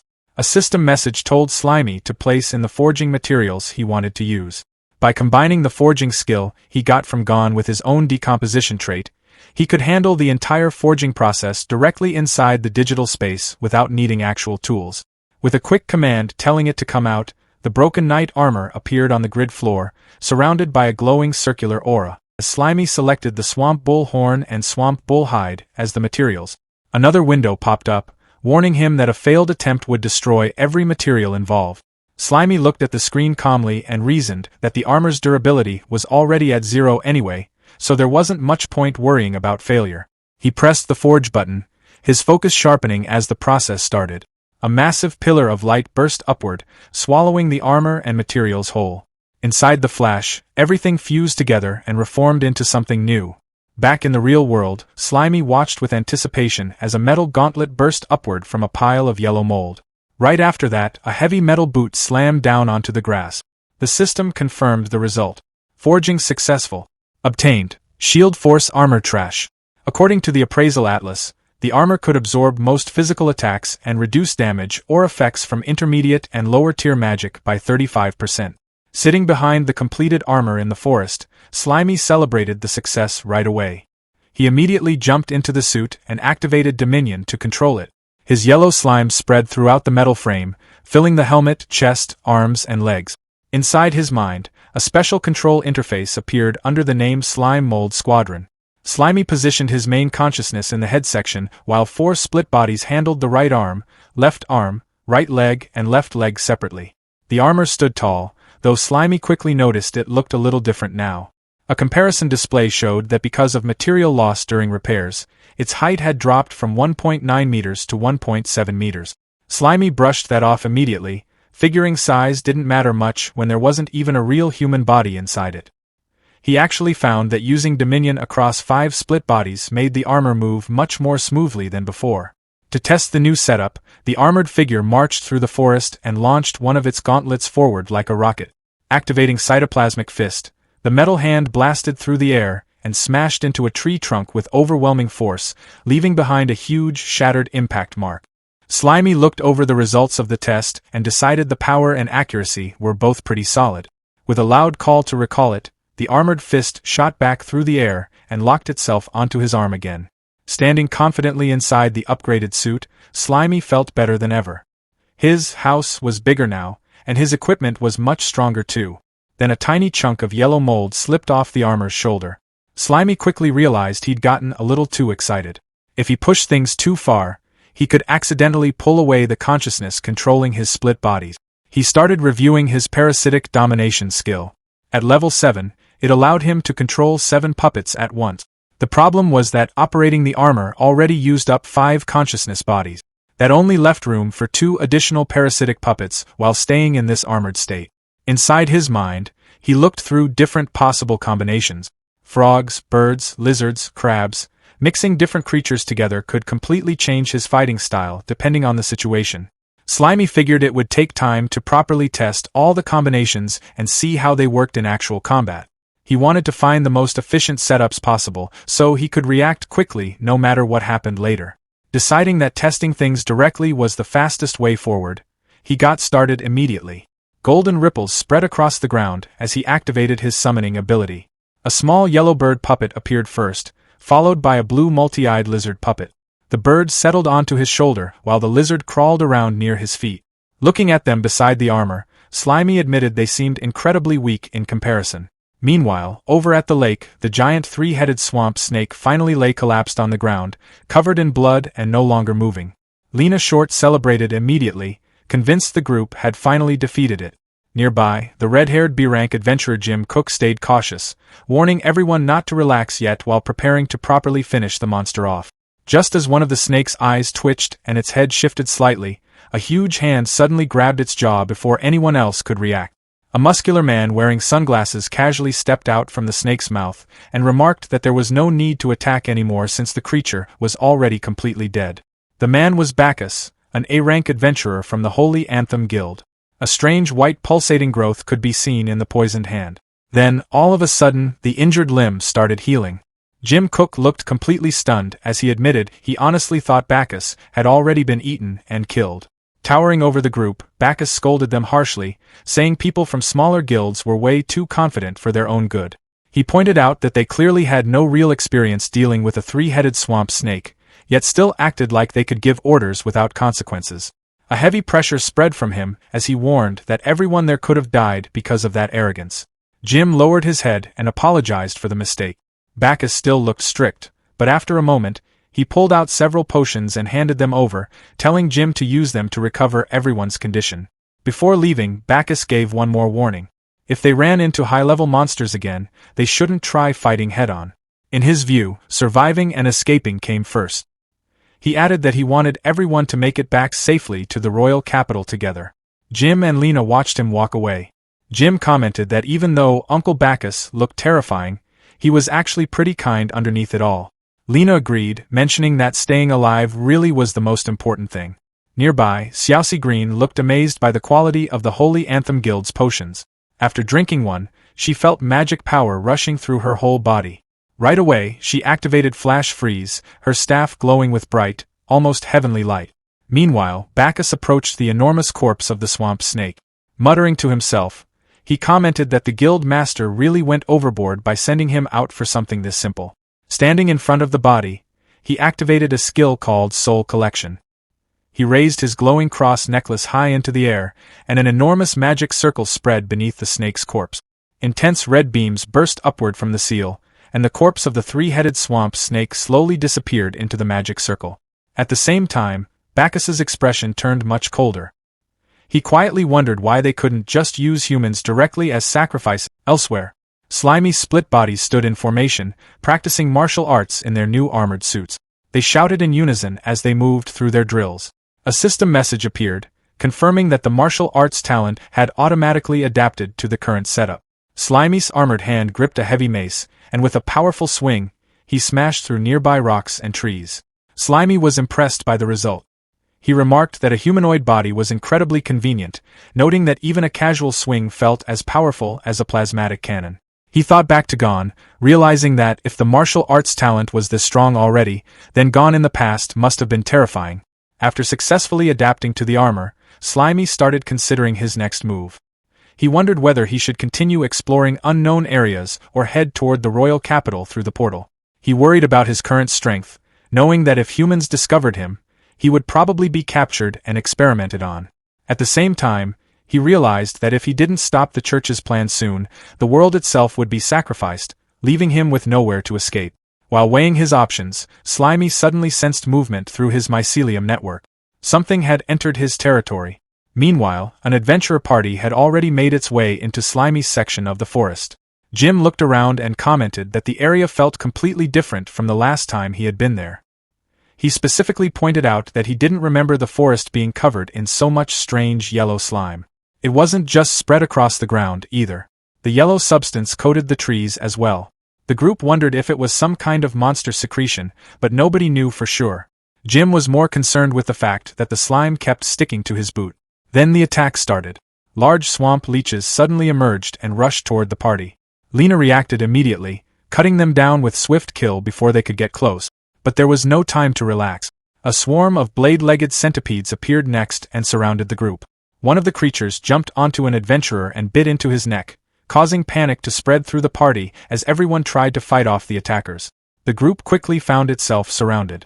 As the situation grew more chaotic, Jim shouted for everyone to stay calm. He activated his magic sword art and unleashed Holy Flame, Pure Land. A massive wave of fire spread across the battlefield. The centipedes were burned away almost instantly, and by the time the flames faded, the entire area had been reduced to scorched, blackened ground. Despite the destruction, the adventurers emerged unharmed, while the immediate threat had been wiped out. Meanwhile, Slimy watched the entire battle through one of his hidden split bodies. Using the monitoring unit, he observed everything from a safe distance and was surprised to see humans this deep in the forest. Based on where they appeared, he figured they had probably arrived through the portal. After the centipedes were defeated, Jim activated Soul Collection and absorbed the energy from the fallen monsters into his sword. Looking at his team, Jim knew this was the first real mission for some of them. He gave a serious warning, reminding everyone that a single mistake in a place like this could cost them their lives. He explained that the souls from low-level monsters were poor quality, meaning they would eventually need to hunt stronger creatures. Those monsters would be much more dangerous, so everyone needed to stay alert. Then his speech was interrupted. A swamp frog suddenly dropped from above and kicked Jim directly in the face. The frog landed smoothly, struck a dramatic pose, and stared back at him. Jim immediately lost his patience and charged after it. Lena hurried after him, telling him to calm down, but Jim ignored her completely. He swung his sword and unleashed Fire Slash, yet the frog dodged every attack with ease. As the chase continued, the yellow mark on the frog's forehead started glowing. This time, Slimy had taken direct control of the puppet. He wanted to personally test the abilities of these adventurers. Using the frog, he launched a tongue fist straight into Jim's face. The hit only made Jim even angrier. He swore he was going to kill the frog, while Lena continued trying to stop him. Back with the rest of the group, Shii Green could only watch as her two strongest teammates disappeared deeper into the forest. With Jim and Lena distracted, a jungle demon spider puppet quietly moved into position behind the remaining adventurers. It immediately fired a barrage of sticky web projectiles. The webs exploded on impact and trapped several adventurers in place. Panic quickly spread through the group as they struggled to free themselves. Shii recognized the monster and knew its silk was vulnerable to ice magic. She quickly raised her staff and began preparing a spell. Before she could finish, a long tongue shot out and snatched the staff from her hands. The weapon was pulled away by the chameleon puppet hiding on a nearby tree. Within moments, Shii was wrapped in webbing just like the others. Meanwhile, Jim was still chasing the frog through the woods, determined to take it down. Suddenly, a heavy mace burst out from the ground and swung toward him. Jim barely managed to block the attack. He and Lena watched in surprise as the weapon was pulled back by a thick strand of yellow slime, retracting into a giant mound of yellow mold. At that moment, they realized the yellow slime wasn't just some strange substance covering the forest. It was a highly intelligent monster capable of using weapons. As the slime mass continued growing larger, Jim and Lena prepared themselves for a major fight. Then something unexpected happened. A figure in full armor dropped down from the trees. The armored warrior immediately smashed the giant slime mass apart, destroying the decoy in a single attack. Naturally, that warrior was Slimy. Playing the role of a mysterious ally, he pointed at the destroyed slime and warned them